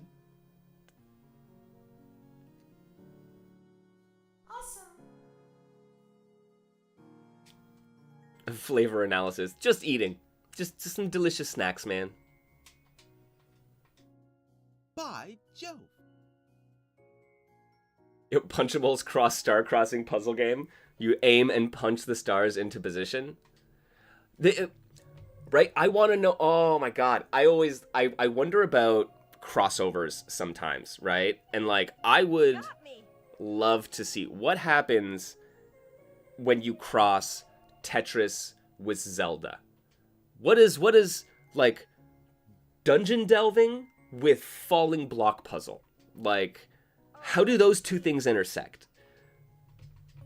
Right? And it's like I have this, like, I get these ideas every now and again where I'm just like, what would, like, if you took a fighting game and took it so off the rails in terms of, like, unconventional genre mixing, where do you get to, and how close is that still to a fighting game, right? All right, we got a quota battle.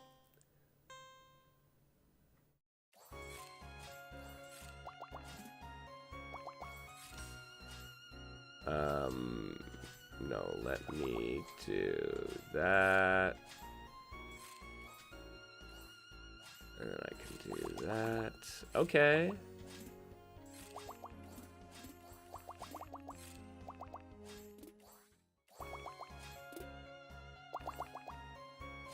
Fantastic. Nice! That actually all comboed.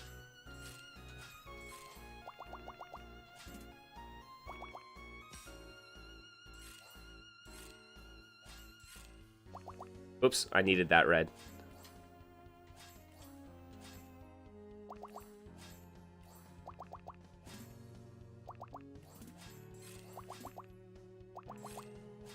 Just a little bit more.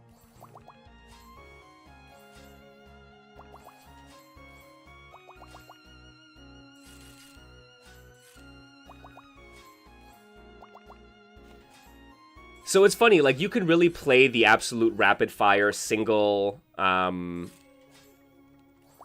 like, single 3-star combo thing.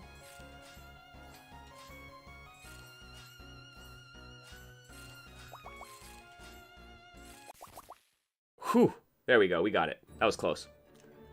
Right? You can just do the, like, no, I'm just gonna do very, very simple matches, and then, right? And then just chain those guys together. Just be really, really, really fast with your buttoning. Or you can be like, no, no, no, no. I'm gonna be very calculating. I'm gonna pull from one side, set up a chain on the other, right?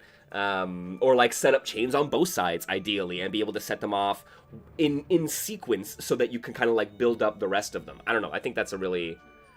I like that there is some variability in how you can approach that, where a lot of puzzle games, I feel like, they're like, this is the kind of puzzling we do. Like, you need to play in this way, right? I feel like Puyo Puyo and Tetris are very much like that, where they're like, look, man, there's like, this is how you gotta play the game if you're gonna play competitively. Which is why I think Puyo Puyo Cross Tetris is really interesting, because it means you can kind of mix and match those two styles against each other.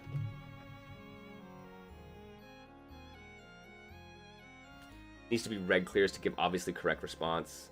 You could do like 5 yellows and go for skill issue in response to someone having a terminal. I'm sorry, I must have missed something here.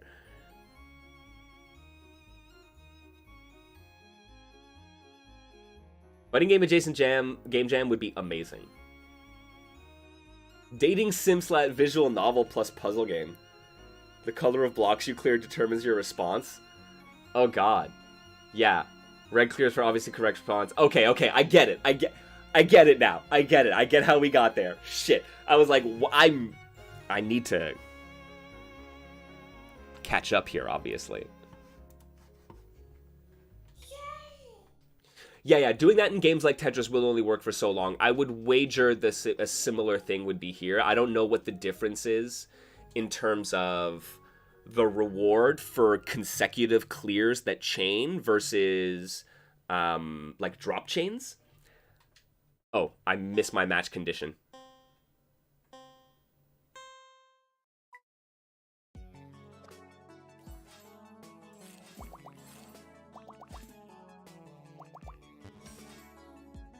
What? What?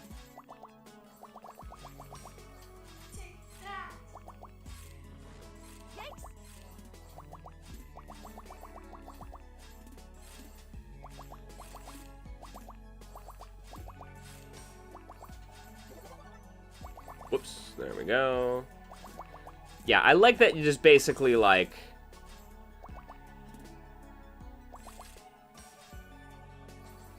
Right, here, I set up a little chain. Oh, I think I got locked out. I got locked out of the blue, so it didn't work, but close. Not bad. Let's see if I can't get some purples. Near there.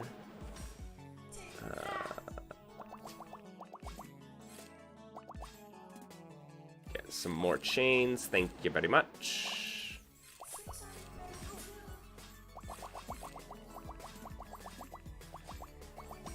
That's something, right?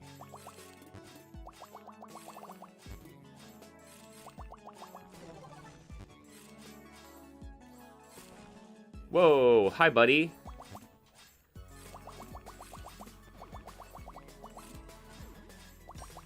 That's something, right?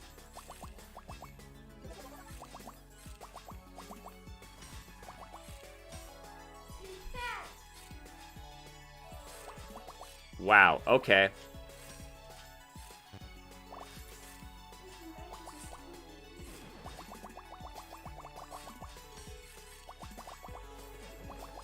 Holy heck. That's something, right? No, I need to do that on the other side. Damn it. Yeah, top lane right. I know. I dropped the greens on the wrong side and I'm like, it's too late. I can't do it. No, that's right. It's time to get up and do it again. I know this is also my problem with story-based puzzle games where I'm just like, hey man, I like the stories. That's amazing. I love these characters already, but I'm just like, also I want to get to the puzzles.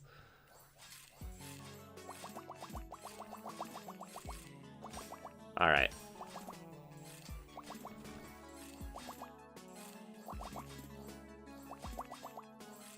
There we go.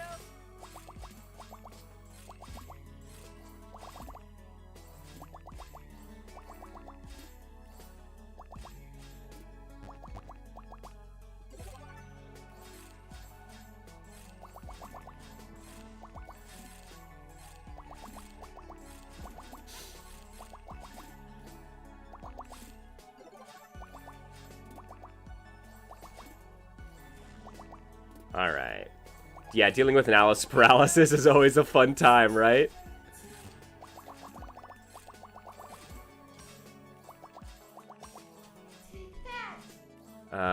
Okay, let me... Oh, jeez!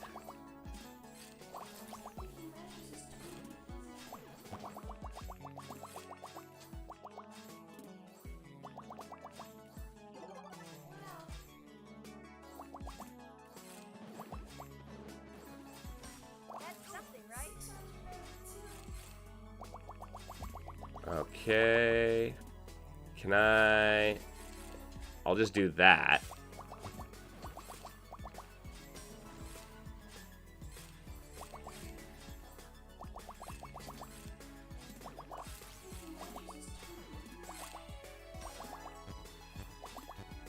Whoops.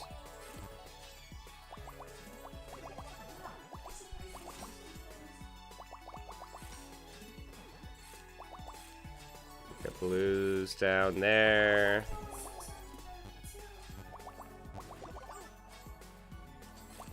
Here we go. I see them flashing red. That's a good sign.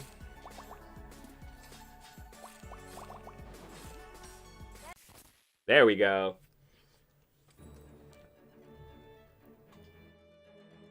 Sorry if I'm getting all slack-jawed on you guys. I'm fired up. You see, like, I just, like, I got the lean on, man. Like, you know it's serious when someone gets the lean on. The whole stadium, absolutely captivated.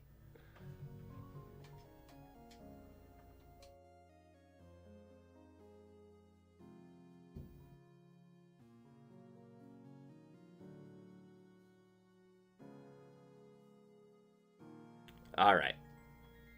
Great friend. We love to have around. Oh, and it's like, it's one of those just like super adorable, cuddly games. I'm like, damn, love it. Wholesome games, dude. We need more wholesome games. Yeah. How great nepotism is. Oh, I don't know if you got that right. Yeah, puzzlers, man. When you lock in, ooh, it's scary.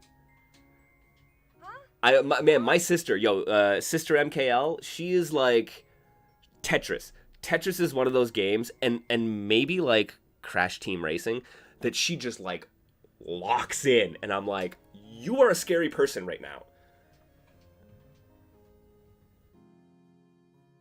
Fantastic.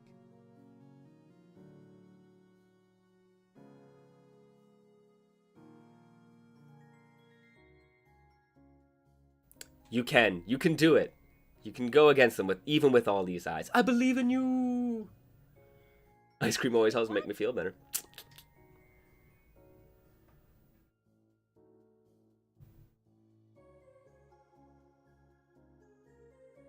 For real? Focus on that feeling. Lock in. You got this.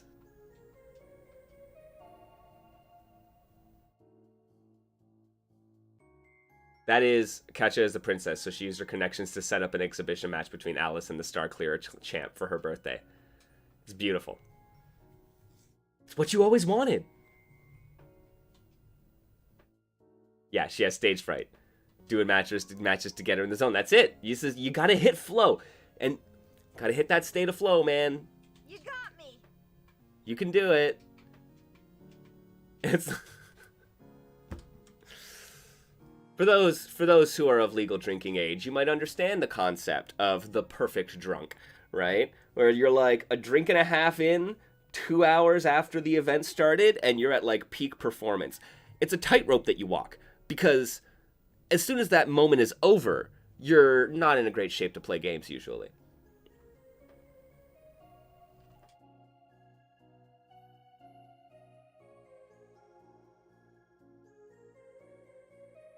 Takes a while. You got to get in that zone, though. That's all I'm saying.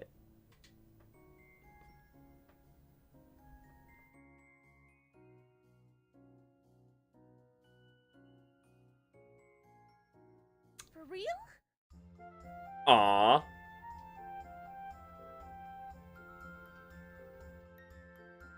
Let's clear. Little Miss Moon Rabbit versus the Graceful Dancing Cat.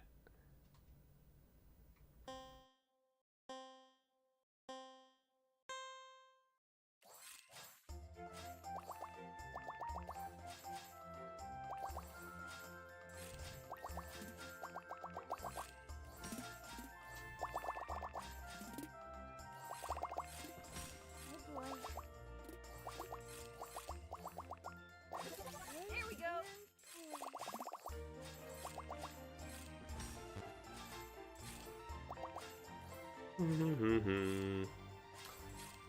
Little basic combo to get us started. There you go. Let's...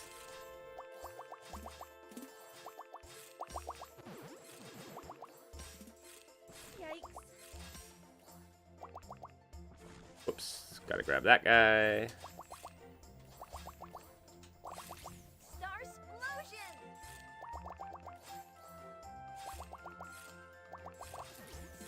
Gotta use that bar. I forgot that I need to collect 3 of the same type in order to be able to shoot off the Star Explosion.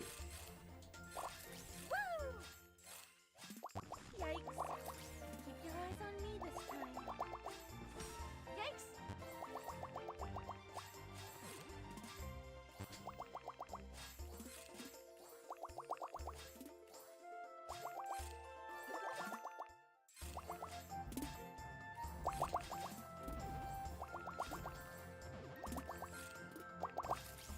Made a match. Does anyone know if the game will have online? I am not sure, actually. That's a good question. There we go. There we go.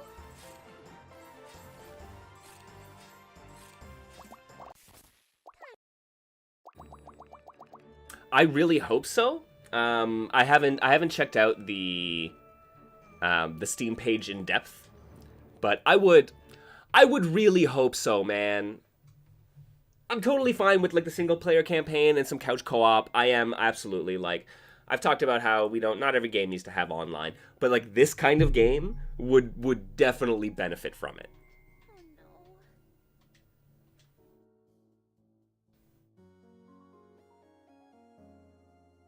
no. Okay, yeah, I might have a way to the game's Discord. I will definitely take a look.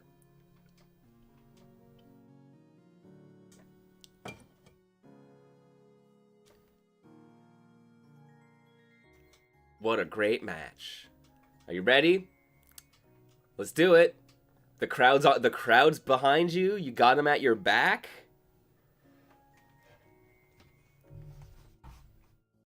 Yeah, you can join the Digital Basement Discord here. You should be able to get it right through this link. We have some lovely people hanging out there in the Digital Basement, talking about games and stuff like that. So, Just drop it. y'all are welcome to join. We want more cool people hanging out in the basement. So, come on in, tell your friends. Yeah. All right then. Let's go, let's fight the champ. Oh, he literally, my dude is snoozing. He's snoring. Now you're talking. I'm just getting a little bit annoyed. Yeah.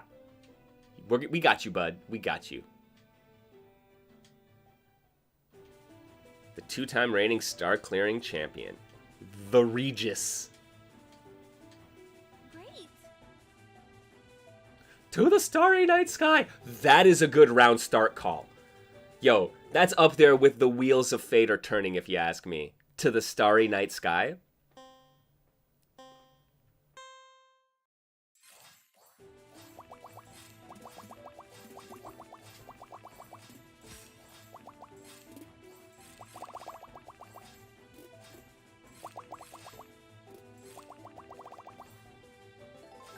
I won't hold back any longer.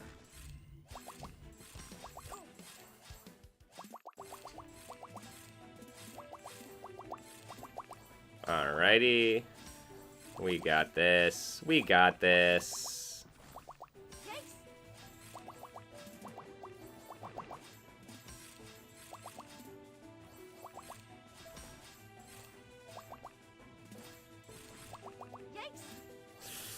Whoops. Whoops. Starsplosion!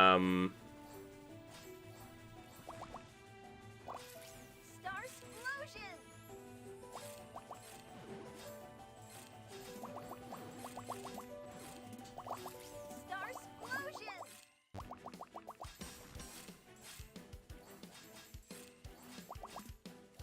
Oh, damn. This is not fantastic for me.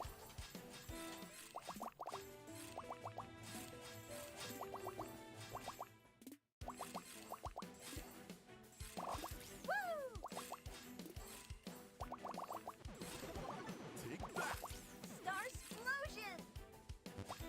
Do I not have the bar? I don't have the bar. Alright. But that's a decent chain. That's a decent chain. Woo!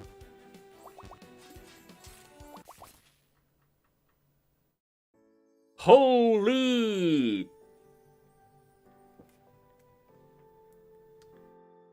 Yeah, definitely has some puzzle fighter vibes.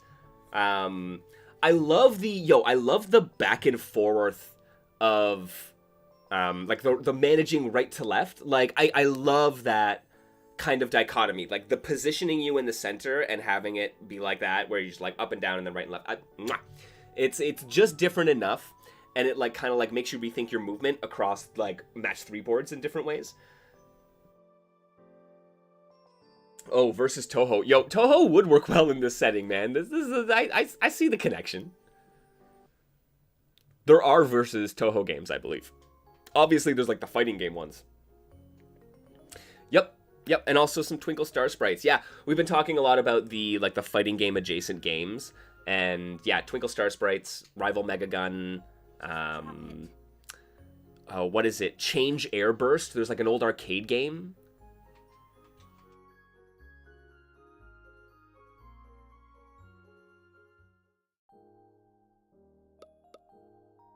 Oh, damn. Damn. Shit, I thought I was just restarting and going back to the match. My dudes, I just lost? No. If you just lose... Yeah, well, hey, man, you lose to the champ. He's now the 3-time champ. Tell me we go back to the story and he's now the 3-time champ?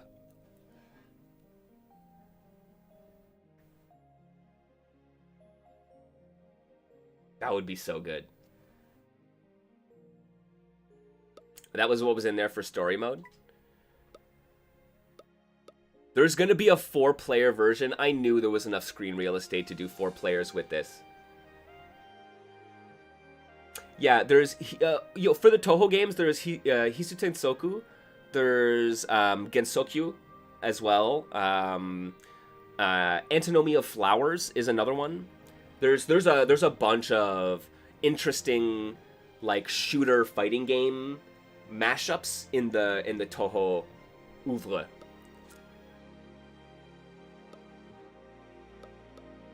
All right.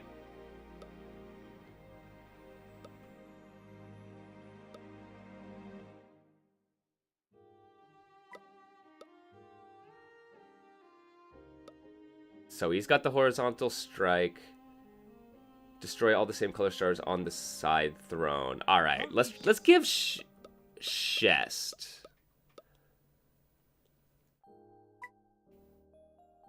Yeah, the Toho is really interesting because there are so many like fan games and there are so many different iterations on it, and it's kind of used as a playground for a bunch of different creators across mediums, that you get these really, really interesting experiments with them because they're like, no one's gonna stop me. Like, I can use these characters and literally nobody can stop me. So I'm gonna do the weird thing, and it makes for so many interesting experiments. Yo, Warthog, thank you for the Rex. Absolutely, man. Take it easy. I will catch you later.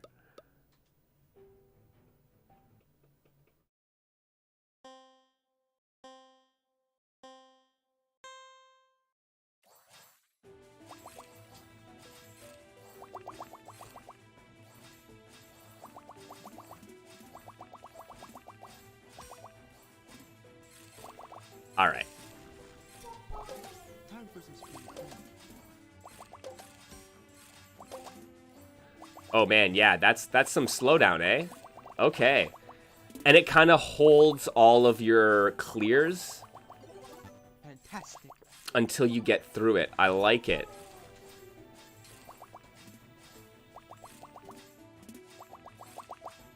Just a little bit more.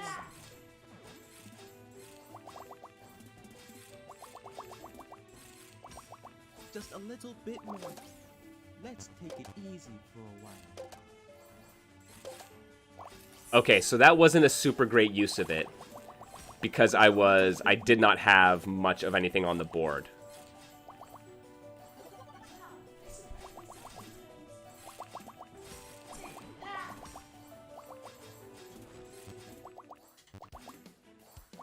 Damn it.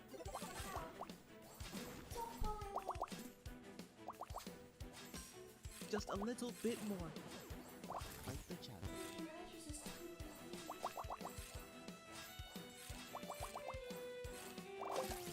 Let's take it easy for a while. Okay. Try that.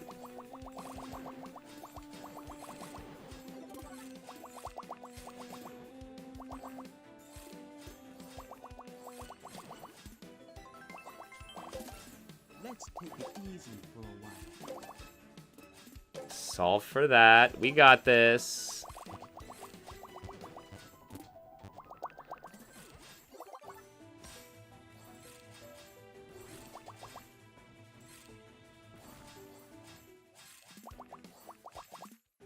Just a little bit more.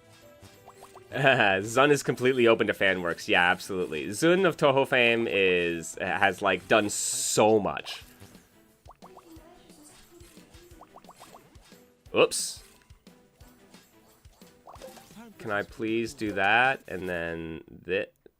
Am I done? Oh! Oh! Oh! Oh, shit! I thought I lost it! Oh, man!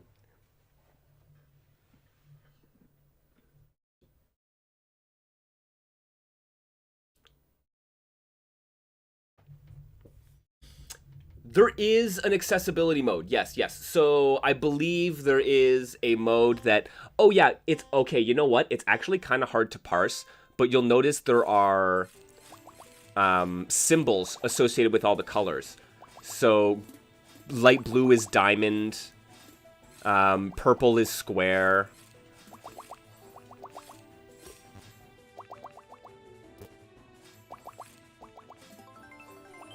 Etc., etc. So, yeah, there is a little bit. Time for some sport training. But they are very small. I mean, I think you would need... like, legitimately some Fantastic. better, some bigger, like, yeah, it needs to be bigger, for sure.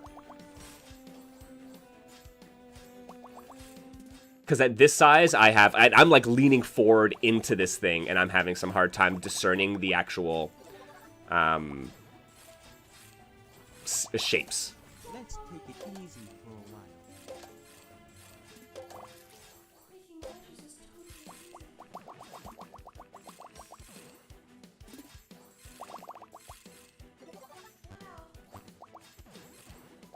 while. Oh, this is rough.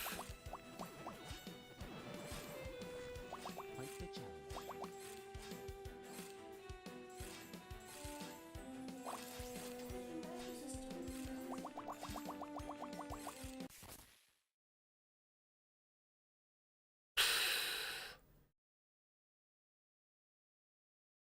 Yeah, there's at least two colors that you have issues with seeing on the fly. Yeah, you're right. And yeah, I don't think the symbols are going to do it for people. I mean, like legitimately, I mean, at 2 players, if they expanded, right? Because they could throw the central UI elements off to the side and almost double the size of the playfield. And I think that would allow for the ability to parse that a little bit more. But this is the thing. The aesthetic of it is stars. You're clearing stars from the surrounding air, like space, like space. I was gonna say airspace, so space. Right? But like you're clearing it from orbit. So they want the shapes to be stars, so they have to put the accessible shapes in another spot. If you were to change them to individual hexagons or squares, A, it would look so much more like other games, but B, it loses the conceit. So bigger board would be good, but it's this size because they're going to accommodate for 4 players. So I don't think you could have, right? You couldn't double the size and then have 4 players on one screen at the same time. So this is the struggle with like matching your aesthetic to accessibility concerns.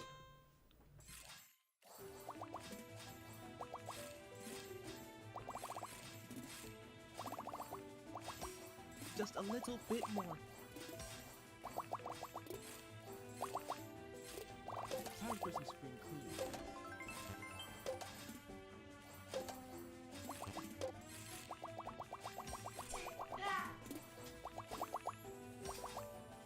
Quickly, find order in this chaos. Fight the challenge. Whoops. Wrong side. That's fine. That's fine. Gotta undo the garbage. Fight the challenge. Whoops. Hi. Hi. Hi, you. Just a little bit more. Time for some spring cleaning.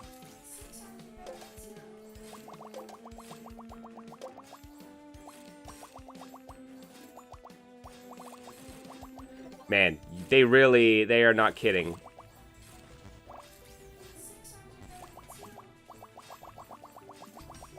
With some of the, like, the pace of play can get pretty intense, I got to admit.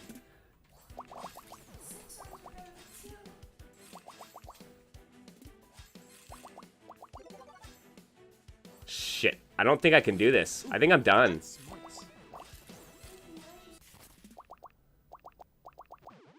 Yeah.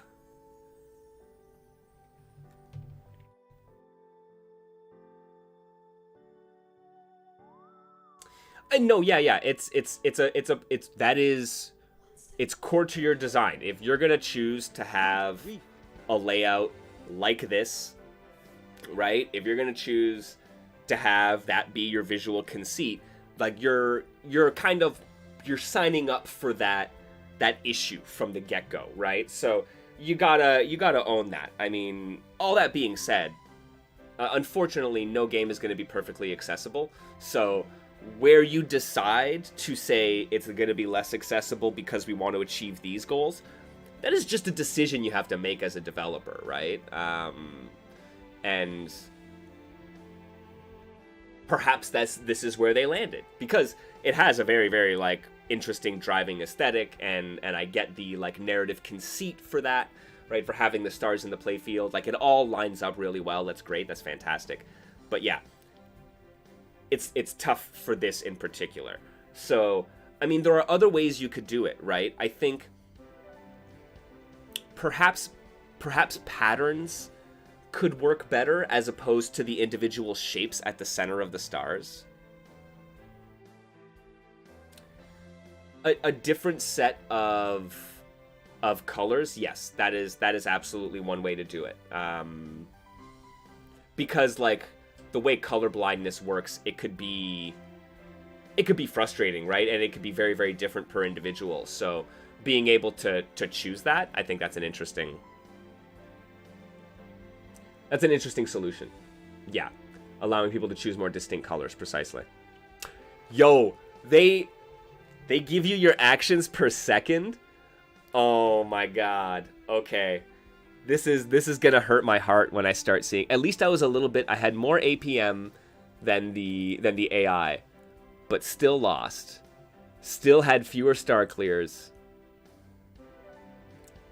Worse chains, shorter chains, fewer sealed stars sent. Oh, damn.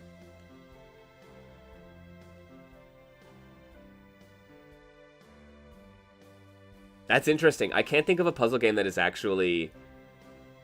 I can't think of one that's actually given you an action per second rating, though. That's all.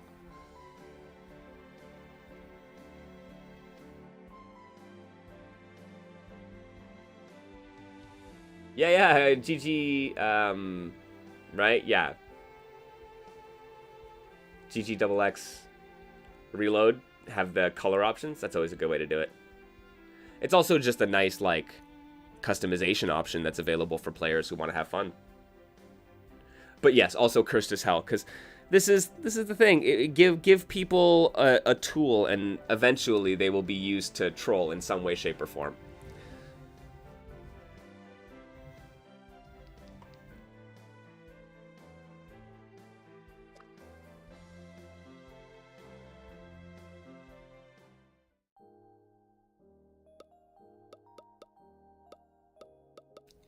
This is super dope. All right.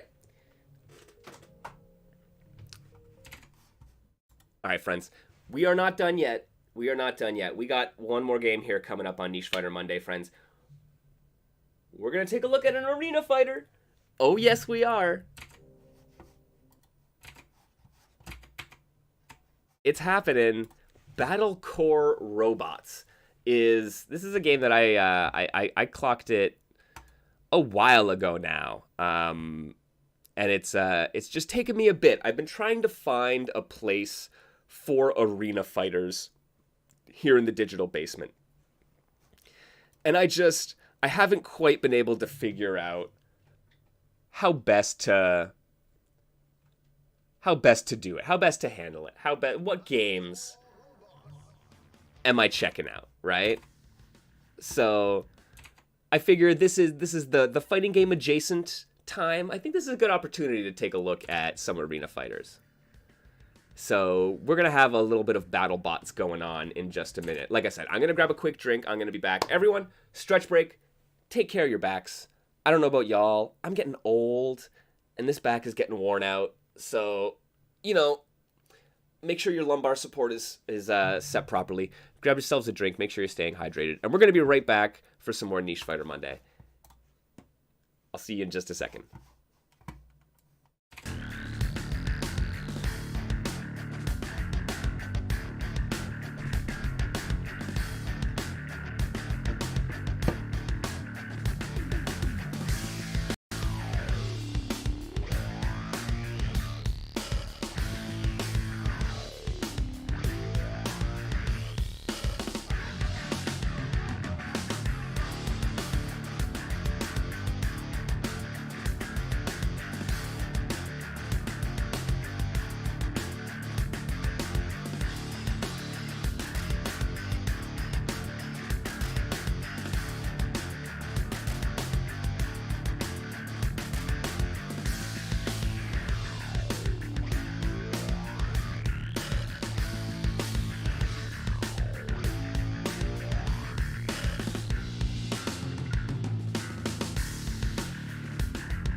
Welcome on back, everybody, to the Digital Basement. We're hanging out here. It's Monday. It's Niche Fighter Monday. It's kinda Niche Fighter Monday. It is definitely Niche Fighter adjacent Monday.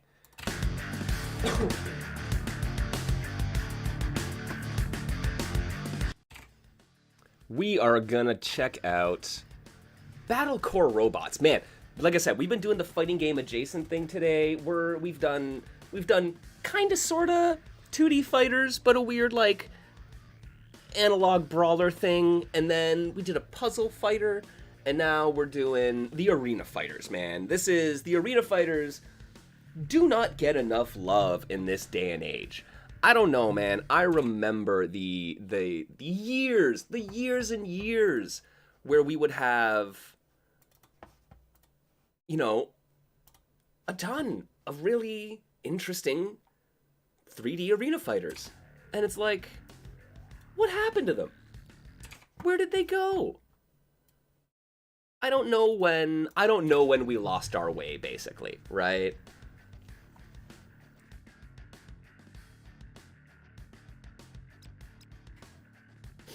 But we're gonna take a look at Battle Core Robots. Before I forget, I'm gonna change my stream tag. Let's go. Let's boot it up. It just felt like Arena Fighter stopped evolving after Naruto Storm popped off. I suppose so, right? Because, like, I track Arena Fighters back to primarily Power Stone, right? And you're right. I think they kind of absorbed some of the stylish action game, the Devil May Cry style of action, and incorporated that into kind of 3D arena fighters, right? And then yeah, you got the Naruto Storms, you got the DBZ, the Dragon Ball, Budokai, I guess Budokai Tenkaichi, and onwards, right? You got a lot of those kinds of games, and then yeah, that kind of solidified it, right? And you get things on occasion, like what, Demon Bride and Kill la Kill. There's like a bunch of the Bleach ones that Super HC introduced me to on the Wii and GameCube, right? And they're kind of they're similar, but they try some different things here and there, right? But you're right. I think a lot of the variety and the true evolution of that we lost.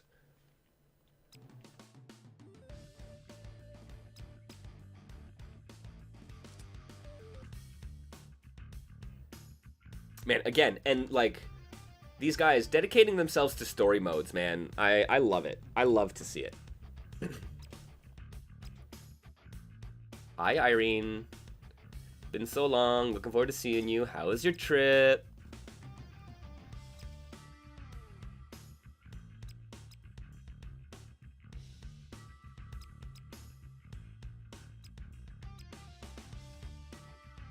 "3D Space has so much potential in a fighting game. You're excited that people try to use it in new ways." Absolutely.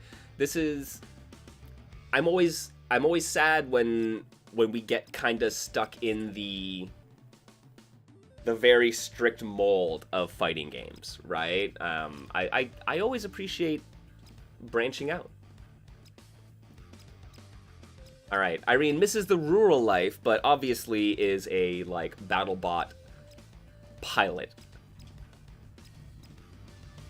Create identical replica from his blueprints. Each Battlecore pilot can share their blueprints with someone they trust as long as they access the original. Nice.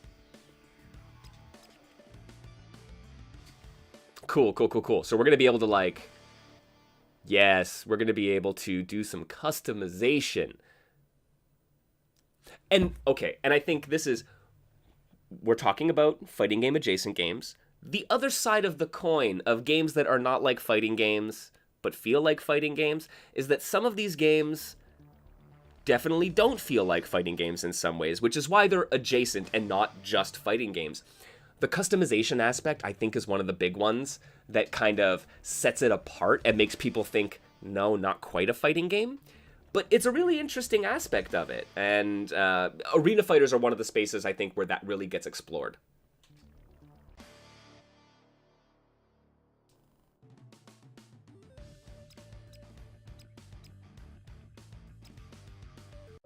Yeah, good novelty can go as long as way as good fundamentals. Absolutely. Yeah, competitive customization. I mean, outside of Fight of Steel, I can't think of a game that's done something like that really in the last, like, 5 years. Alright. We got our movement. Oftentimes running won't be enough. Jumping allows you to climb up to high platforms. Nice. And dodge certain attacks. Enables aerial attacks and shooting over obstacles. Ooh, that's a big jump. Yeah, okay. I love the variable mobility of these kinds of jumps. Perform air dashes. Number of air dashes you can perform varies. Dart has up to 3. So A and direction on the stick. Ooh. Oh, we got some movement.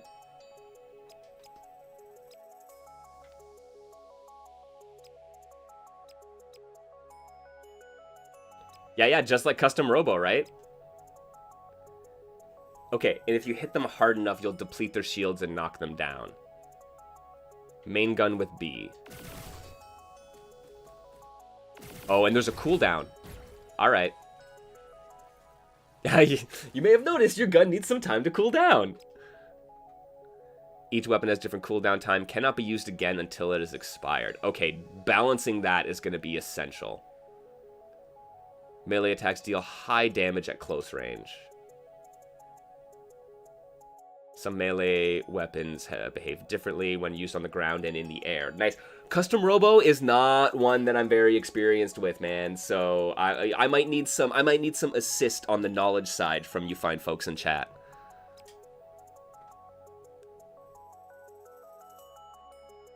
It didn't have aerial melee. Okay. Perform a melee attack by pressing X. If you hit the target, press X again to complete the combo. Alright. Little 2-hit combo. Combine with other weapons and can chain them together. You can combo melee move into your gun.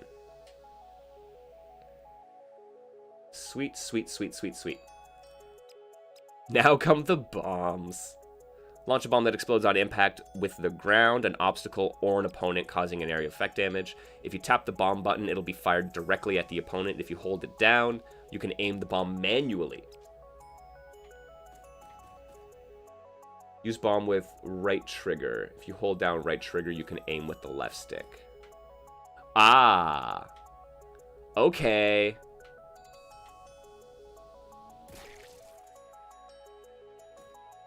And then if you just tap it, it auto-tracks them. Acid strike bomb, very fast, very small blast area. Pods. Main function is to distract and overwhelm the enemy with delayed attacks in the arena. I love that they're just like at a core. We're like, nah man, delayed attacks. Deal with the schmicks. We have assists. You can change their deployment. Alright.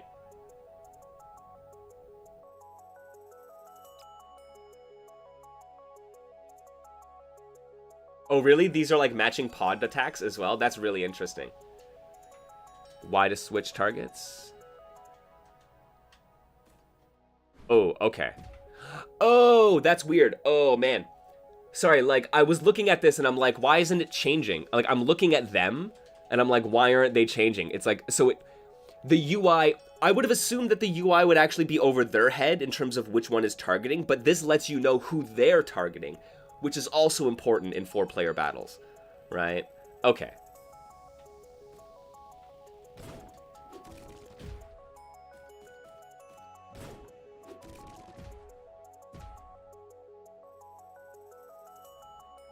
Yeah, because so custom Robo at its base, and then gun cooldowns, expanded melee options.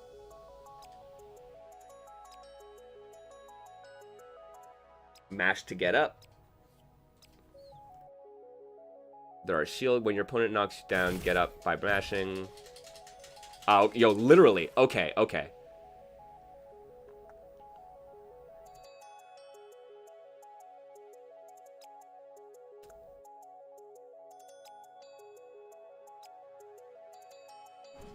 Left bumper for shield. All right.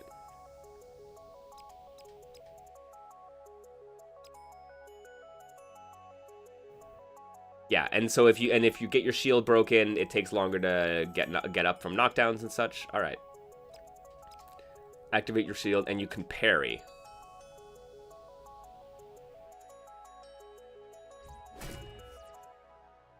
Nice. You'll recover part of your shield, slightly charge your overdrive, and eliminate nearby projectiles? Whoa.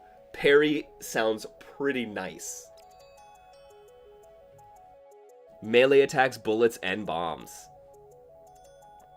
Watch your reflexes or you'll get smoked. Yeah, for sure though. Okay, overdrive. Skill is charged during combat. Yellow bar by the life bar, right underneath. Okay, cool. That makes sense.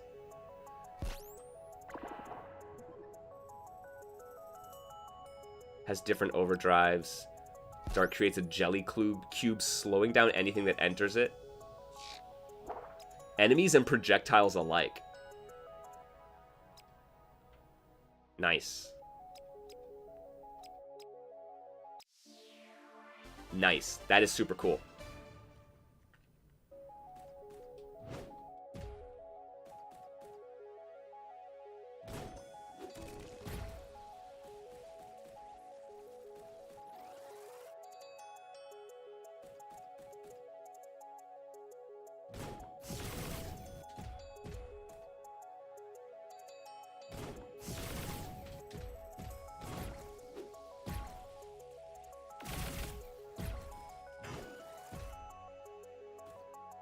Yeah, and it said you can combine melee and gun attack. So that's what I'm trying now. I'm trying to see how deep is this combo system, right?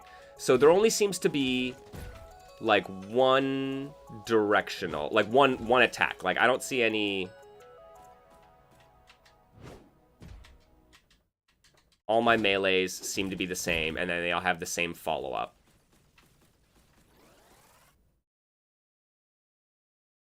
And then you can do that into gun. I don't know if that actually comboed into the fist again. Probably, actually. No. They were standing. And then the bomb pod should combo too. Right. Yeah, that's a good point.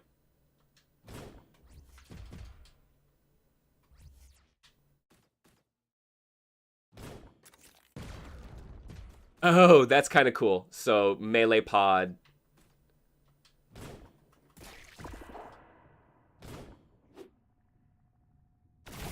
Oh, yeah, and that definitely slows everything down. Wow.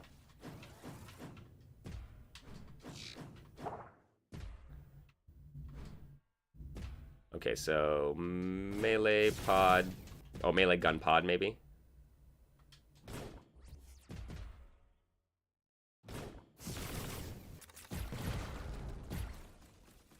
Interesting. So, much like platform fighters, right? I'm wondering how much of a how much true combo you can actually get.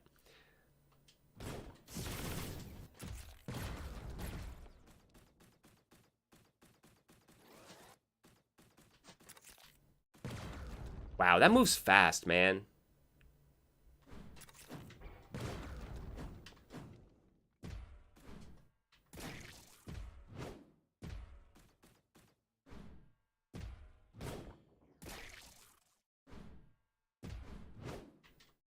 And it seems to be, oh, and it's still an uppercut in the air. So yeah, okay. So it's still the same string. There's no like dedicated air string. Yeah, fast-paced movement. I think that's really what it's about.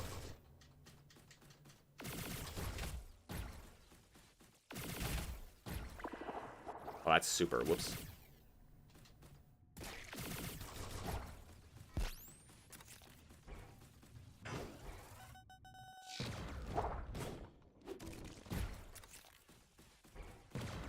Ah!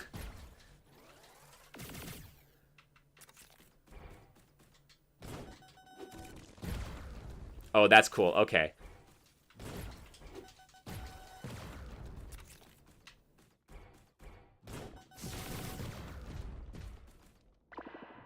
Yeah, that's... You're right. Yeah, it's more about, like, area control and then the occasional hit, right? But, like, that, even that, melee, gun on the ground as they're trying to mash up. There's still some stuff to do in here. Alright, let's see what this is like in battle. Yeah. We're ready for the tournament. Let's do this. Versus mode unlocked.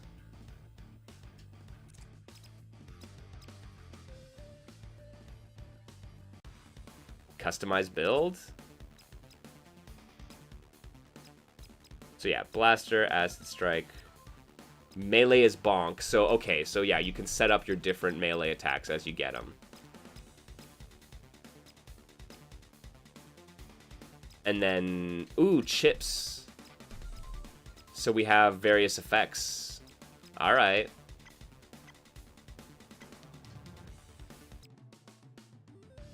Yeah, that's what I'm wondering too, right? Yeah, do they have different combo structures? Yo, this is very, like, the world ends with you style art, is it not? Like, am I imagining this? Or could these characters be the world ends with you characters?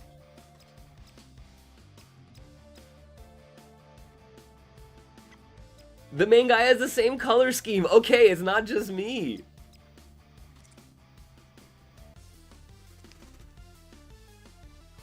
All right, nice.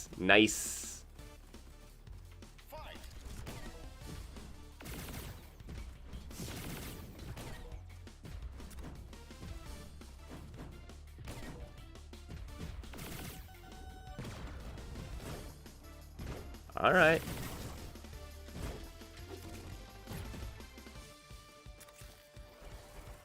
Oh man, the ping pong in the like the close quarters area, I didn't think of that.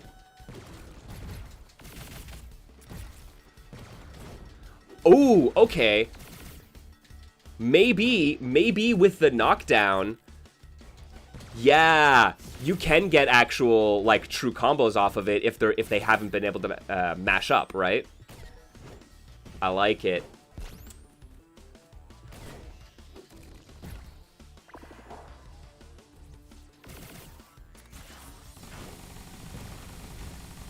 Oh jeez. Oh jeez.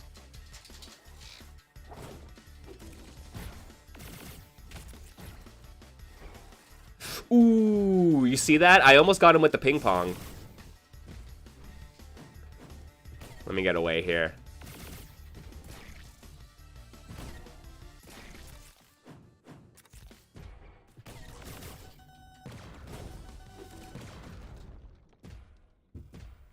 Stages can be so much fun in these kinds of games. Yeah. That's the thing about like, it's arena fighter, because like the arena is a core part of it, right? Like, interesting arena design is gonna be essential. I like that as like an early basic layout. All right, landmines. They roam the map, then activate and target the opponent when in range. That sounds pretty sick. Twinkle Star. This isn't a Twinkle Star Sprite reference, is it? Is it?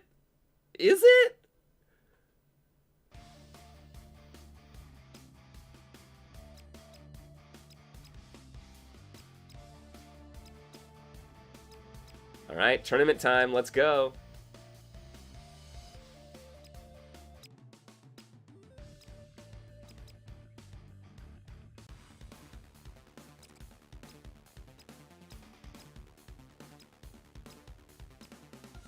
Okay, I actually kind of like the ping pong.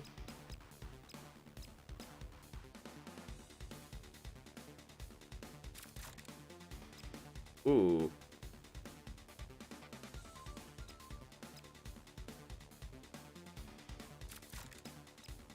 Okay. So... I see. I was just trying to read how much, like, what the stats were on that. That's not bad. So I think you get either you get to steal them, or you just get to like, you earn them in, like, through contests. It's like Pogs, right? Like, you'd win pogs from people as you beat their ass. Are you winning, son? I'm winning. I'm winning, Dad. We're doing it.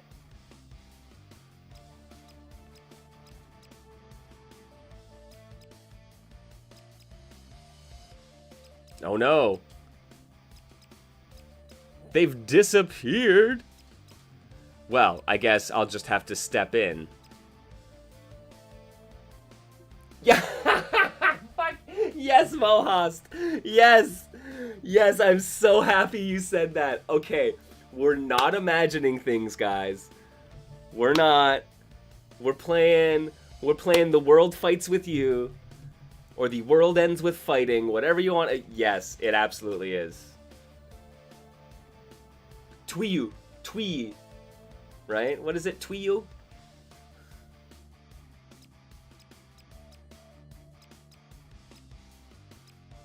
We're all living the same nightmare. It's beautiful. No, this is Battle Core Robots. This is an arena fighter, man. It's actually really cool. I am so happy we have some arena fighters back in development.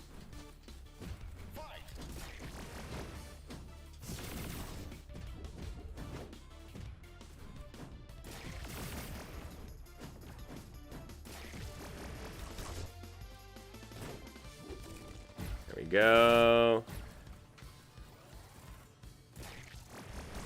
Ow. Yo, the parry? Man, that is so good. I forgot about the parry.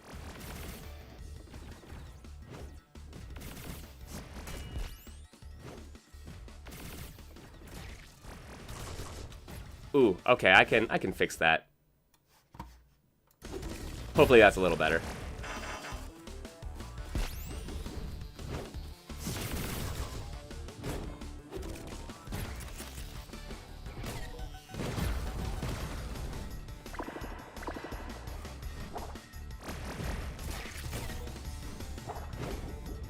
Yo, the slowdown is real. Oh my.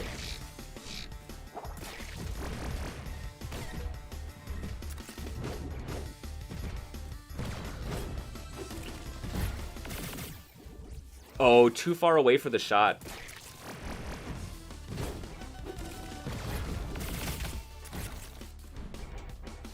Oh, I think I could have picked them up with another attack.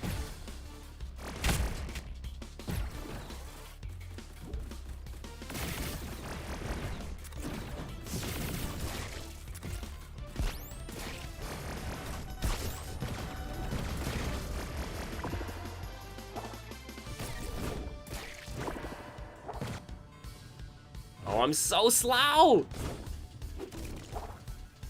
Oh, get up, get up. Yeah, legitimately, man, my combo didn't work actually because of the slowdown. That's hilarious.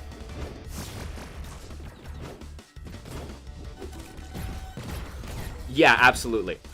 You can bomb them, so like, yeah, dropping the poison one when they're down like that absolutely would be it. Even my little explosion, right? So like, let's see if I can get in there. Ow, nope.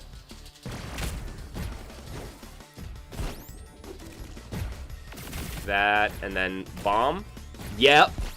Okay. I love that. Yo, his gun is super cool though. I really like it. I love that these are like really short, simple combos where you're just like melee, right? And then it's into knockdown, and then it's just like, what can you do to pick up on the opponent before they manage to mash for a rise.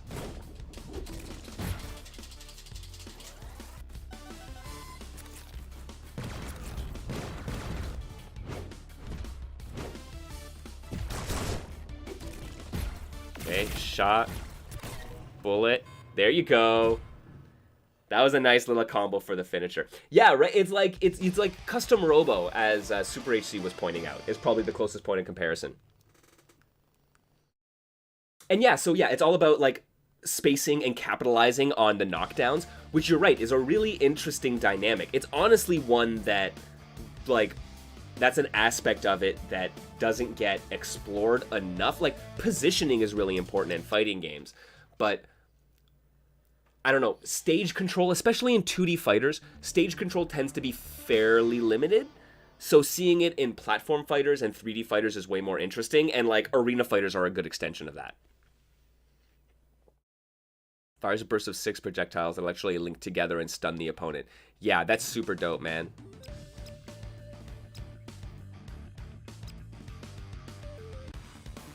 Yeah, it's something that a lot of these games don't rely on. They rely on combos, and combos are really cool. I agree. But yeah, movement-focused stuff, it's very refreshing to see.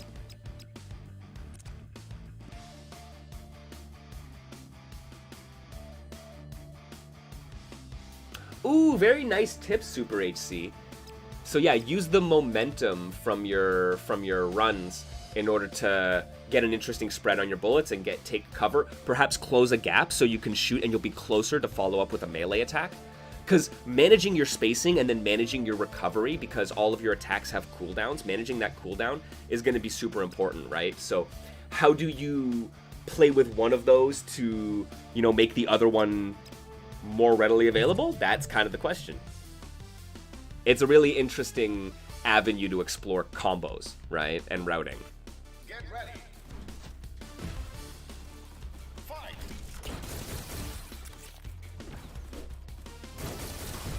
All right. Whoops. Let me get some space. Let's see how the... Oh! And how effective your bullet types are going to be will vary based on the level layout. Oh, that's super awesome and important.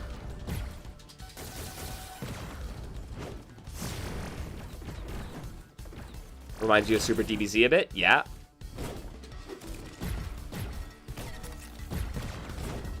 There you go. This rules so hard. Yeah, absolutely. The kind of like customization you can get out of it. Right? And yeah, you can break up your mobility. You're not just committed to aerial movement, right? You can just aerial dash, jump dash gun, jump right, jump dash gun, dash, melee, whatever you want. Oh, damn. Oh, snap! Did you see that? Their bullet actually retracts. That is so good. It, like, reels you back in. Oh, man, I got rocked. That was so good. Okay, so this stage layout, and you know what? I think this is a little bit intentional from the designer's perspective. They're giving us stage layouts and this option of 3 that kind of conflict with the items that you get from the other one. So we got this, we got like the connecting, the lightning, yeah, customize and retry. We got the lightning gun, which doesn't play nice on this stage, but does play nice on the previous stage we got, right? Oh, and this clearly a nod to, or like a look at how the versus mode is going to act, right? All right, let me go back to the blaster. I'm going to keep the twinkle star. And I like the ping pong.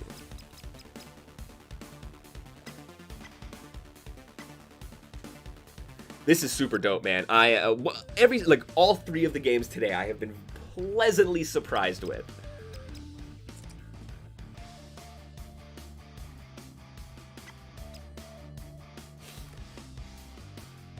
Oh, look, and so there are the challenges. So this is it. In the center, they show you. You get the warrior chip if you finish with less than 500, with at least, 500 health points. You get the rhino axe if you get 14 hits with the love gun.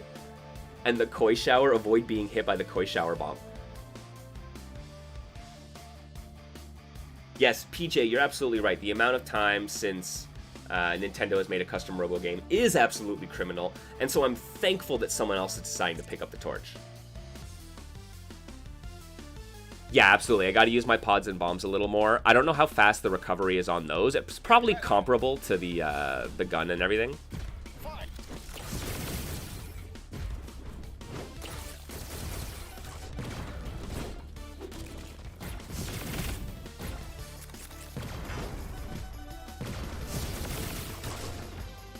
Okay, let me get some space, recover. And then sneak back in. Oh, wait, I was using the wrong ones. All right. I gotta remember, it's my bumpers are my super and my parry.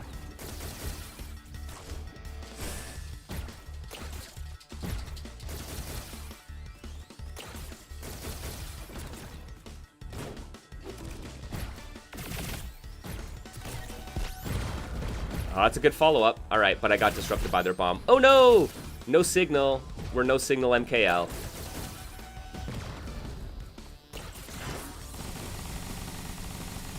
Oh, shoot, shoot, shoot, shoot. Zoop, zoop. Ooh, you can, like, slide into... Yeah, man, the momentum, that's super dope. Oh, no, my shield broke.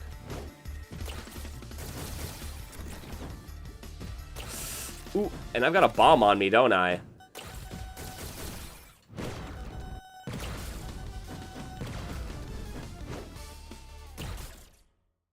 Damn!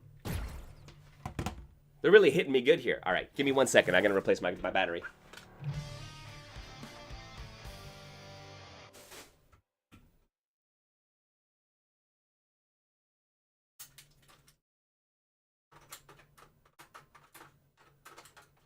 Yo, the AI is all over me here, though. This is wild.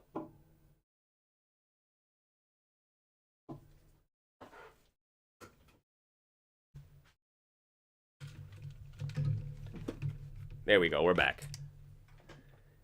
Yeah, shield is super short. It absolutely is. It did not last for long there, eh? And you do have to be like on point with your parries if you want to reflect. But being able to reflect fucking everything is so good. Yo, Hayama! He had custom Robo clones. It's so funny where like both you and Super HC immediately were like, "Oh, it's custom Robo. I get it." And I was like, "Man, I love Arena Fighters. It's so unique and original." And I'm like, "Okay, yeah. It's still unique and original, but you're right. It's very custom Robo-y." But it's got some other mechanics to it as well.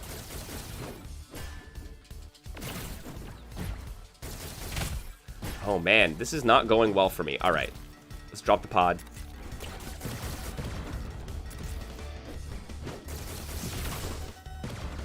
Nope. Nope. Oh damn, that's a good juggle.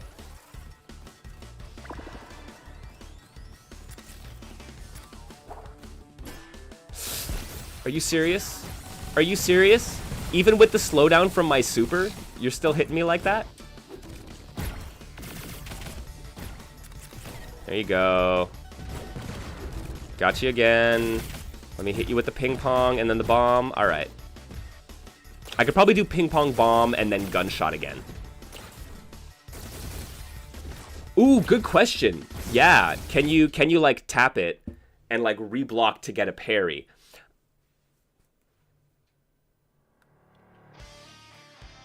Yeah, I know, right? They really did not... Nintendo really did not do custom Robo justice in like, outside of Japan, I feel.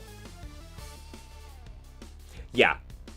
When enemy weapons are very dangerous, Super HC, absolutely right. Distance and movement is going to be the big thing. Get ready. Yeah, I'm trying to figure out where the thing... When do I risk? Because, like, melee attacks are actually relatively slow, it feels like.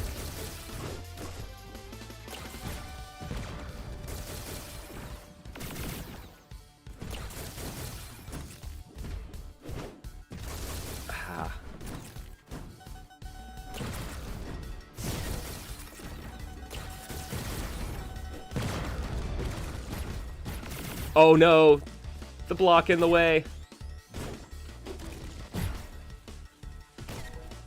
Oh damn, the Twinkle Star thing actually knocks me back too. I didn't notice that at first.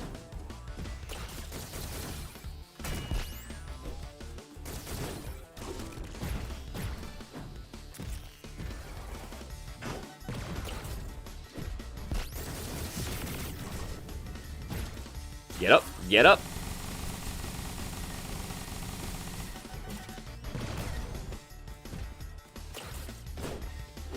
All right.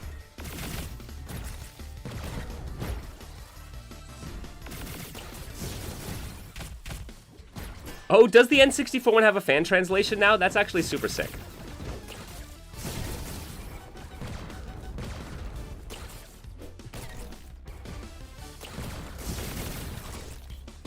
Get up, get up, get up. I'm running out of HP. Yeah, I think you can melee the downed robots. So, yep, you totally can. Oh, shoot.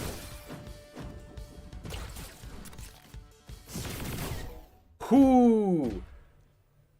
So yeah, that becomes it, right? It's like managing and balancing when you get the knockdown, how fast is your opponent going to mash up, and what moves can you risk doing? I think that's one of the reasons the melee attacks have such long startup. Is to be like, you're gonna get the hit, sure, or maybe not if they've mashed out of it, right? So I think that's an interesting, once again, dynamic that they're playing with here that you don't typically see.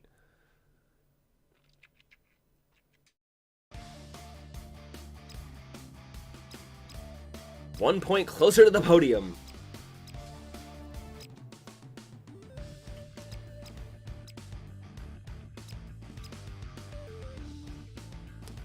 Oh, amazing, amazing, Hayama. This game, along with Punchimals, I think, honestly, people should really check it out.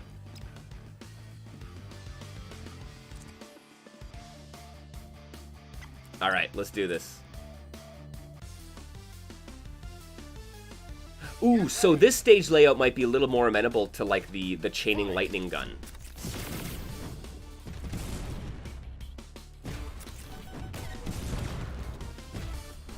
Oh, and it's deformable terrain, or destructible terrain.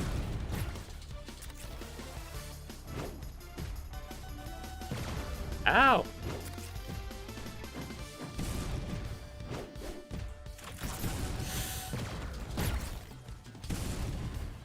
Ow. That really hurt, damn. Damn!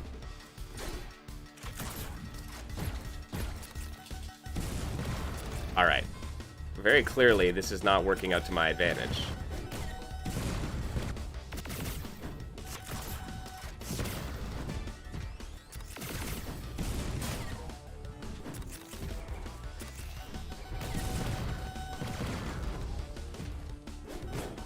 Okay.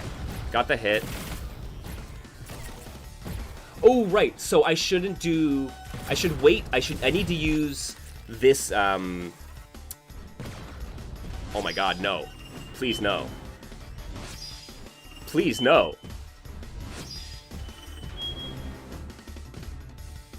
I've got to use this grenade as an ender because it can hit me as well.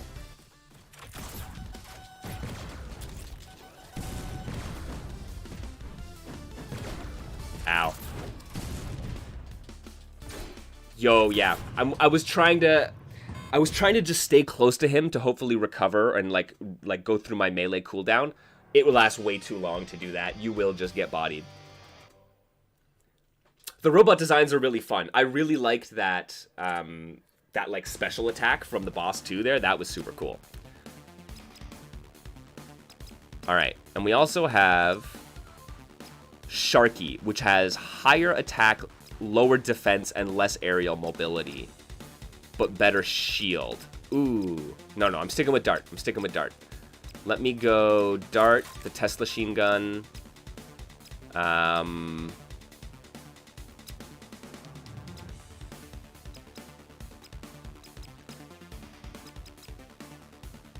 Yeah, so damage speed, side... Oh, not, that's actually for those other different stats. The battle core stats. Yeah, attack, defense, speed, aerial, and shield.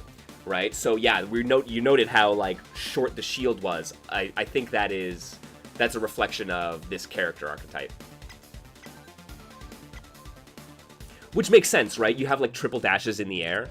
Like that you're the high mobility, low defense kind of thing.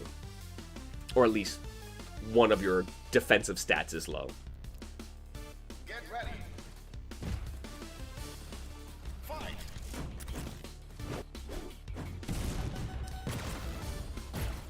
So I gotta try with that more, right? I can like double dash in, go for the melee, and then hit confirm into either a dash to escape or into the melee follow-up.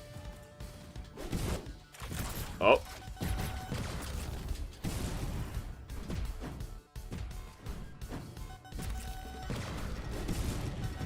Ow, ow.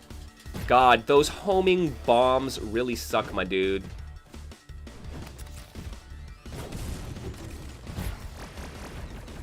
Oh, damn it, they went up.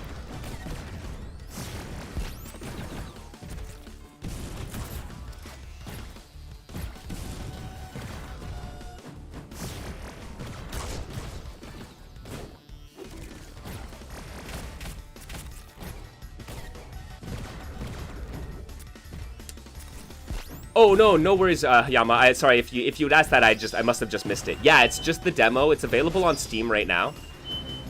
So there's a story mode in the demo as well as a versus mode that's available. No online from what I can tell, but I'm gonna double check after this.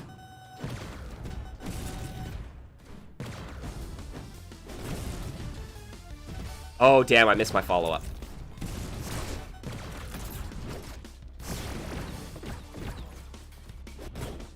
Alright.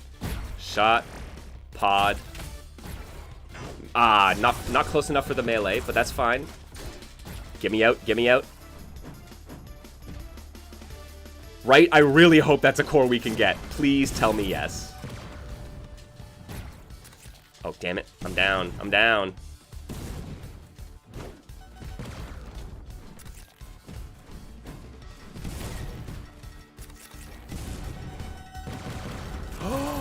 Yo, he just rushed right at me.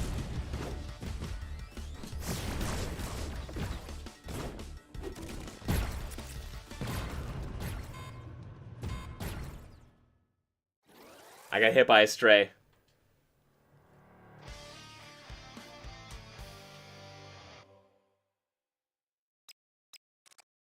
This is good. I like the customization options. Yeah, my own pod blew me up. I thought it was just the Twinkle Star pod or the grenade that did it, but apparently the pods can hurt you as well. So I guess just all the area of effect things might actually be able to damage you.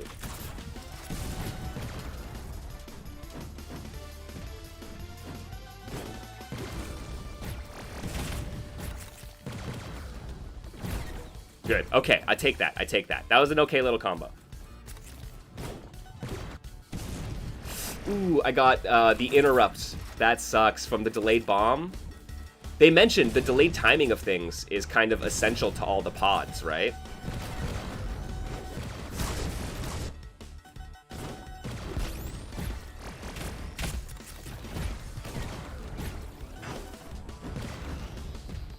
Same thing happened in custom mode. Bombs and pods can hurt anyone. Okay, that's good to know.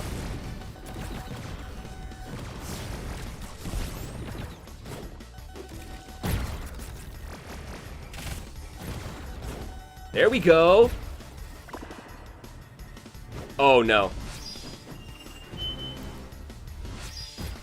Oh no.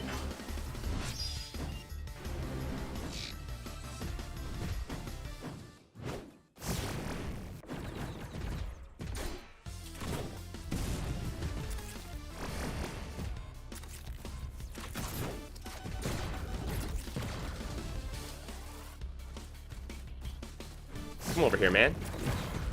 Just come this way. I just wanna talk for a second.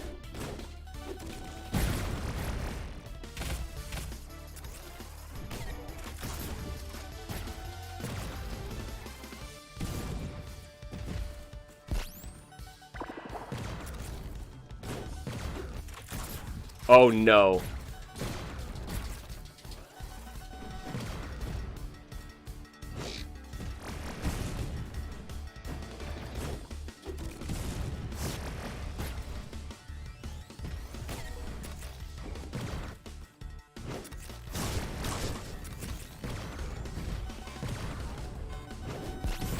Yeah, I only remember the GameCube one. I had a little bit of experience with it.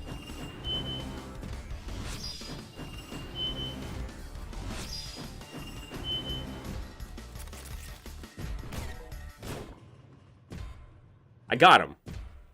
Good. Good. I got him.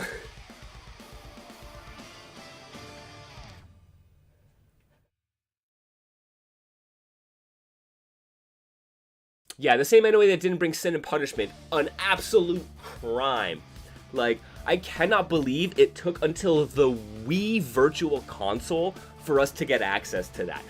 Oh man, that was a point of salt for me growing up. That was already English dub. I know. It was right there. It was sitting there for you to release, guys.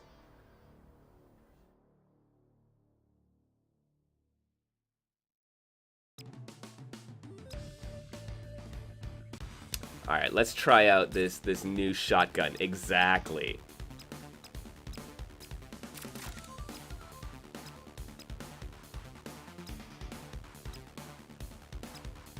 Still only got the one for that. And still only got the basic chip. But that's fine.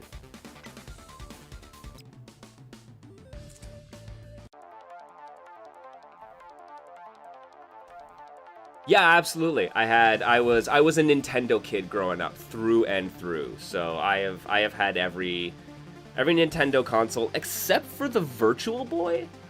That was the one that we rented and my family was like, maybe not.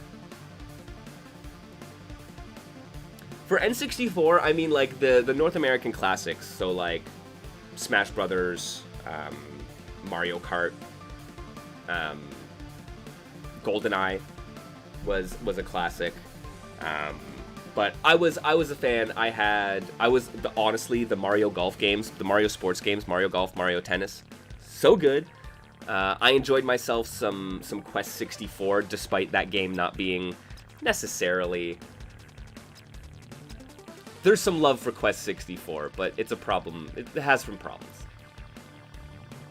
Yeah, and so most of it was rentals. It was a lot of first-party Nintendo games is what I owned, and then everything else was rentals. But there was a lot of really interesting stuff. I mean, the what is it? Shadows of the Empire, the Star Wars games.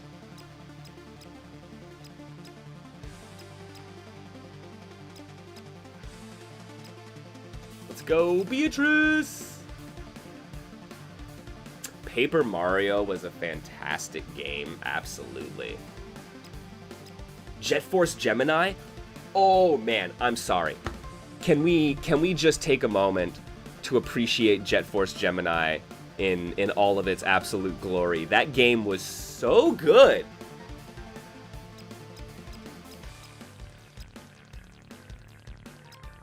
Like the grand scale sci-fi adventure with like exploration elements, multiple characters, like cool combat, cool platforming. Man, so good. Yeah, and then the Banjo-Kazooie games, right? So I have my cousins were the ones who were like, Banjo-Kazooie, yes. So I played it alongside them, but the collectathons, they weren't so much my thing. Yeah, Jet Force Gemini, right? Red Skull, abso-freaking-lutely ahead of its time. I mean, that is a game that I need to go back to. Oh, geez. Ooh, wow, okay, that shotty is, like, close range.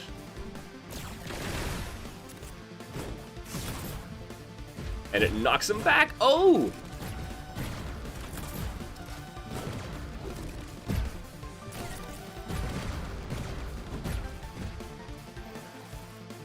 Okay, I'm feeling that a little bit, though.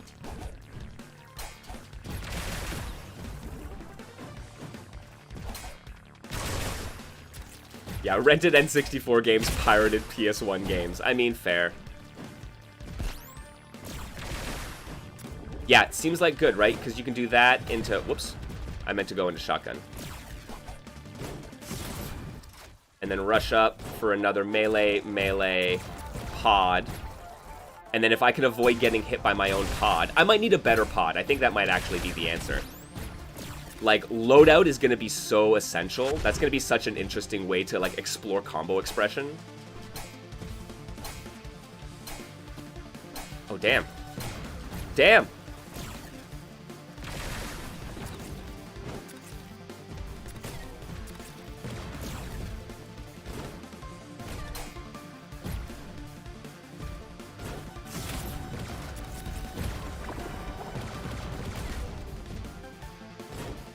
Come on. Oh, no. Why didn't you launch? Why didn't you launch? Let me out of here.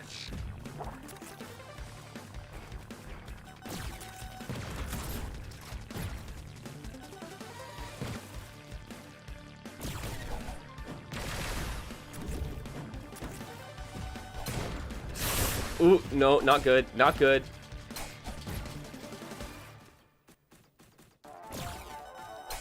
Oh, man. No, I was slow on the melee attack.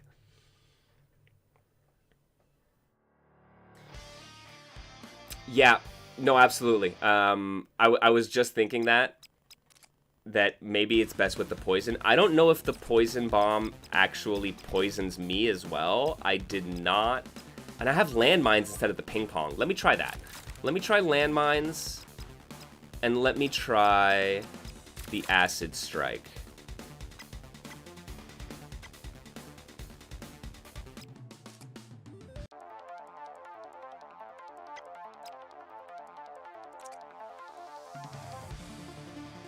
Yeah, but at least it won't stop you from doing the combo. That's a fair point. Get ready. Yo, yes, yes, Hayama. Fighter's Destiny. You don't need to be an apologist for Fighter's Destiny. Fighter's Destiny is just awesome.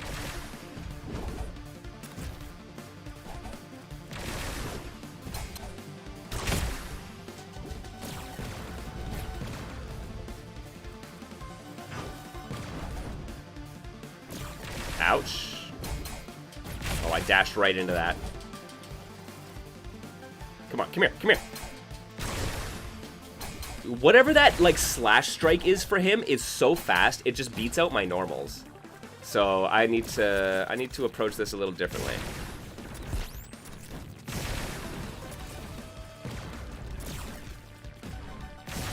Okay, maybe the landmines, maybe not so good for, like, combo ability.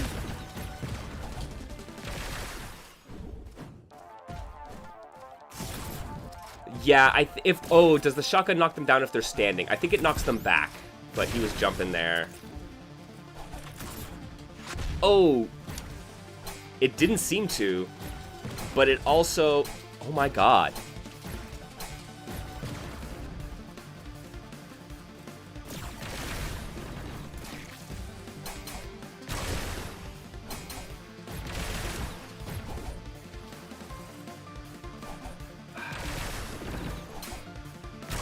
I was trying for the parry.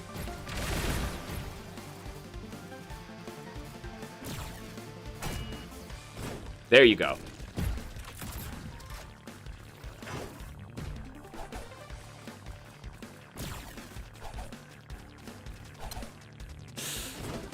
All right.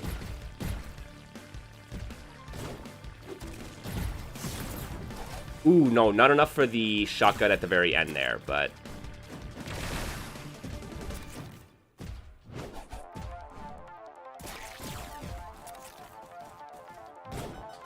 Okay. Grenade. Oh no! It does hit me and knock me back. Oh, shoot. Maybe it's just because it killed me. Maybe it was just because it killed me.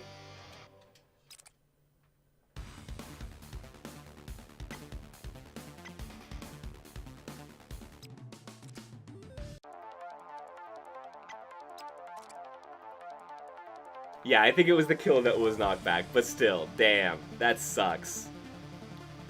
Get ready.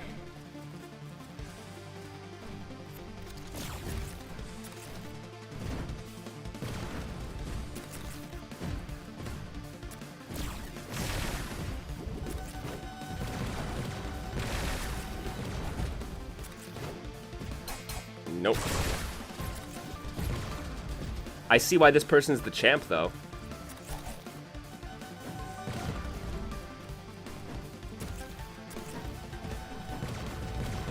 Ah, why? I'm getting hit by my own bombs.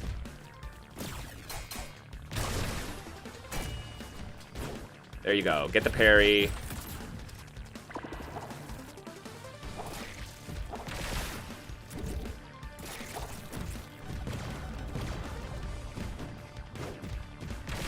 Ooh, okay. But I can use the landmines as starters. Right? So if I just like schmoove around, drop in some landmines, and wait for like if I can get the explosion to hit, then dash in and pick up.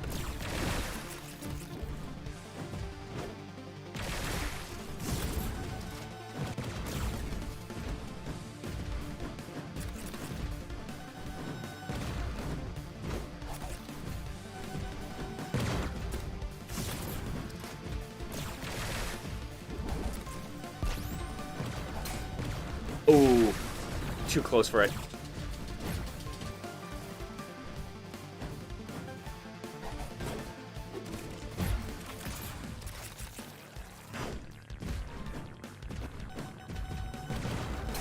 Oh! Saved my ass, though.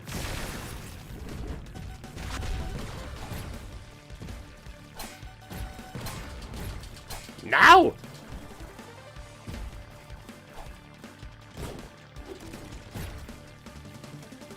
Oh, right. I know, I need...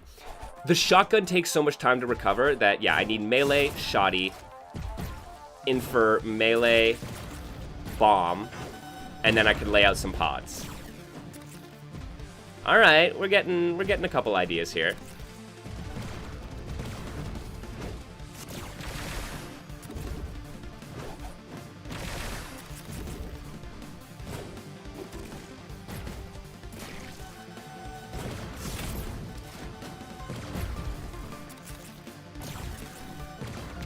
Come on, buddy. Let's go. Let's go.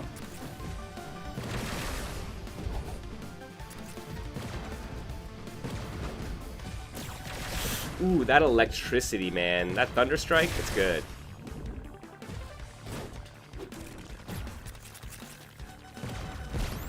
Ow! No! No, it was like, why did I combo myself?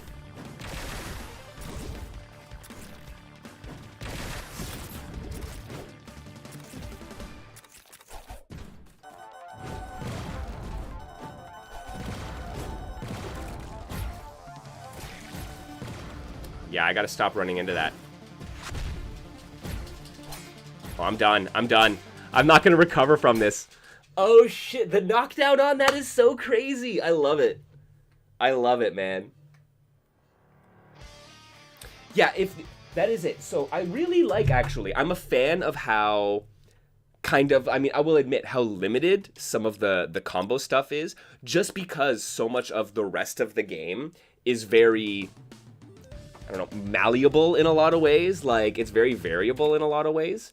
So I like, actually, that the combo structure is relative. But it's true, if you had something to fling in the air, right? The shotgun, it keeps me out of melee range, and leaves them hanging for a long time if you can get the hit. But I have nothing to play with right now at that long range in the air to set up a good follow-up. I think moving around with the landmines is a decent way, but it's once again, it's kind of loose in how effective it is.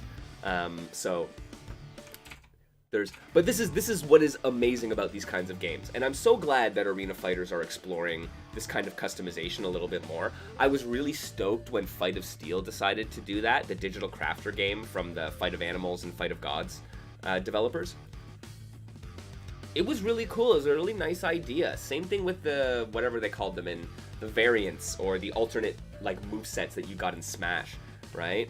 That was really fun. I'm sad that that didn't get picked up in a competitive sense. So when you have a game like this where it's just like, man, look, dudes, arenas, items, delayed tactics, deformable terrain, these are all parts of the game at the core level.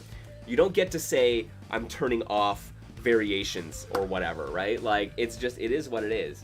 So I think that lets it breathe and be competitive in interesting ways in its own right. So I'm so glad that they're doing this. I gotta show some people this one, man. This is good.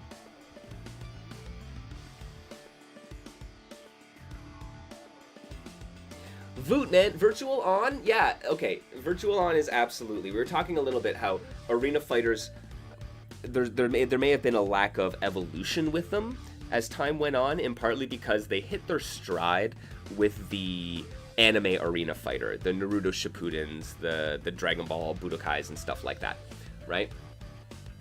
And so the Power Stones of the world kind of disappeared. you do get some stuff. There's developers like, I can't remember the name of the developer, but they make Input Chaos, which is another 4-player arena brawler style game, right? And there are games that come out that do this, but nowhere near. But yes, the one exception to that, the one evolutionary offshoot from the Arena Fighter that really stood on its own, is the Virtual On / Gundam Assault style of Arena Fighter. The Mech Arena Fighter, I think, is one that, yeah, managed to develop its own subgenre, really, and has had immense success on, like, in its own right. But that's where you see it now. You see, like, the anime Arena Fighters, and you see the Mech Arena Fighters, which are also, incidentally, anime Arena Fighters, and rarely the twain shall meet. So some like Power Stone style stuff that, you know, takes some of the bit of the Arena Fighter flavor from those other subgenres. That's amazing. Last Fight is another Power Stone-esque game that you played. Nice. Pretty decent. Right? And this Power Stone was one of those styles of games that kind of went by the wayside, and it's sad. So, and Custom Robo, man, we said Nintendo really hasn't given enough love for Custom Robo, especially for in the Western audiences. So, seeing something like Battle Core Robots decide to maybe take up a bit of that mantle, fucking A. Good on you guys. I want to see more of it. I'm excited. I'm gonna have to. I mean, I'm not done. This is only chapter 1 of the story mode, and I'm not even all the way through it. I'm getting bodied. So, I'm gonna have to take a further look into this and bring some friends on, man. We got some 4-player co-op going, or 4-player PvP going.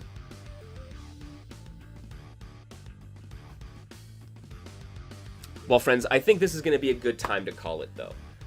We had a nice little Niche Fighter Monday here. Kinda Niche Fighter Monday. Niche Fighter Monday adjacent. But thank you for joining me and taking a look at some, you know, versus puzzle games, some Arena Fighters, some, you know, oddball, let's say, interpretations of fighting games.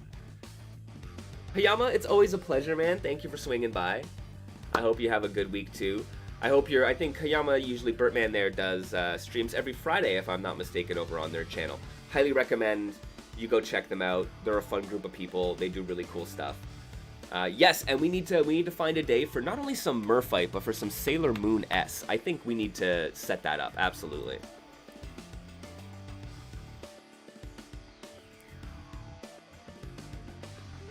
Yeah, Jiggly, I appreciate it. Yeah, I found 2 new games to be excited for. And then you just kind of cemented the enjoyment of Battle Core. Nice.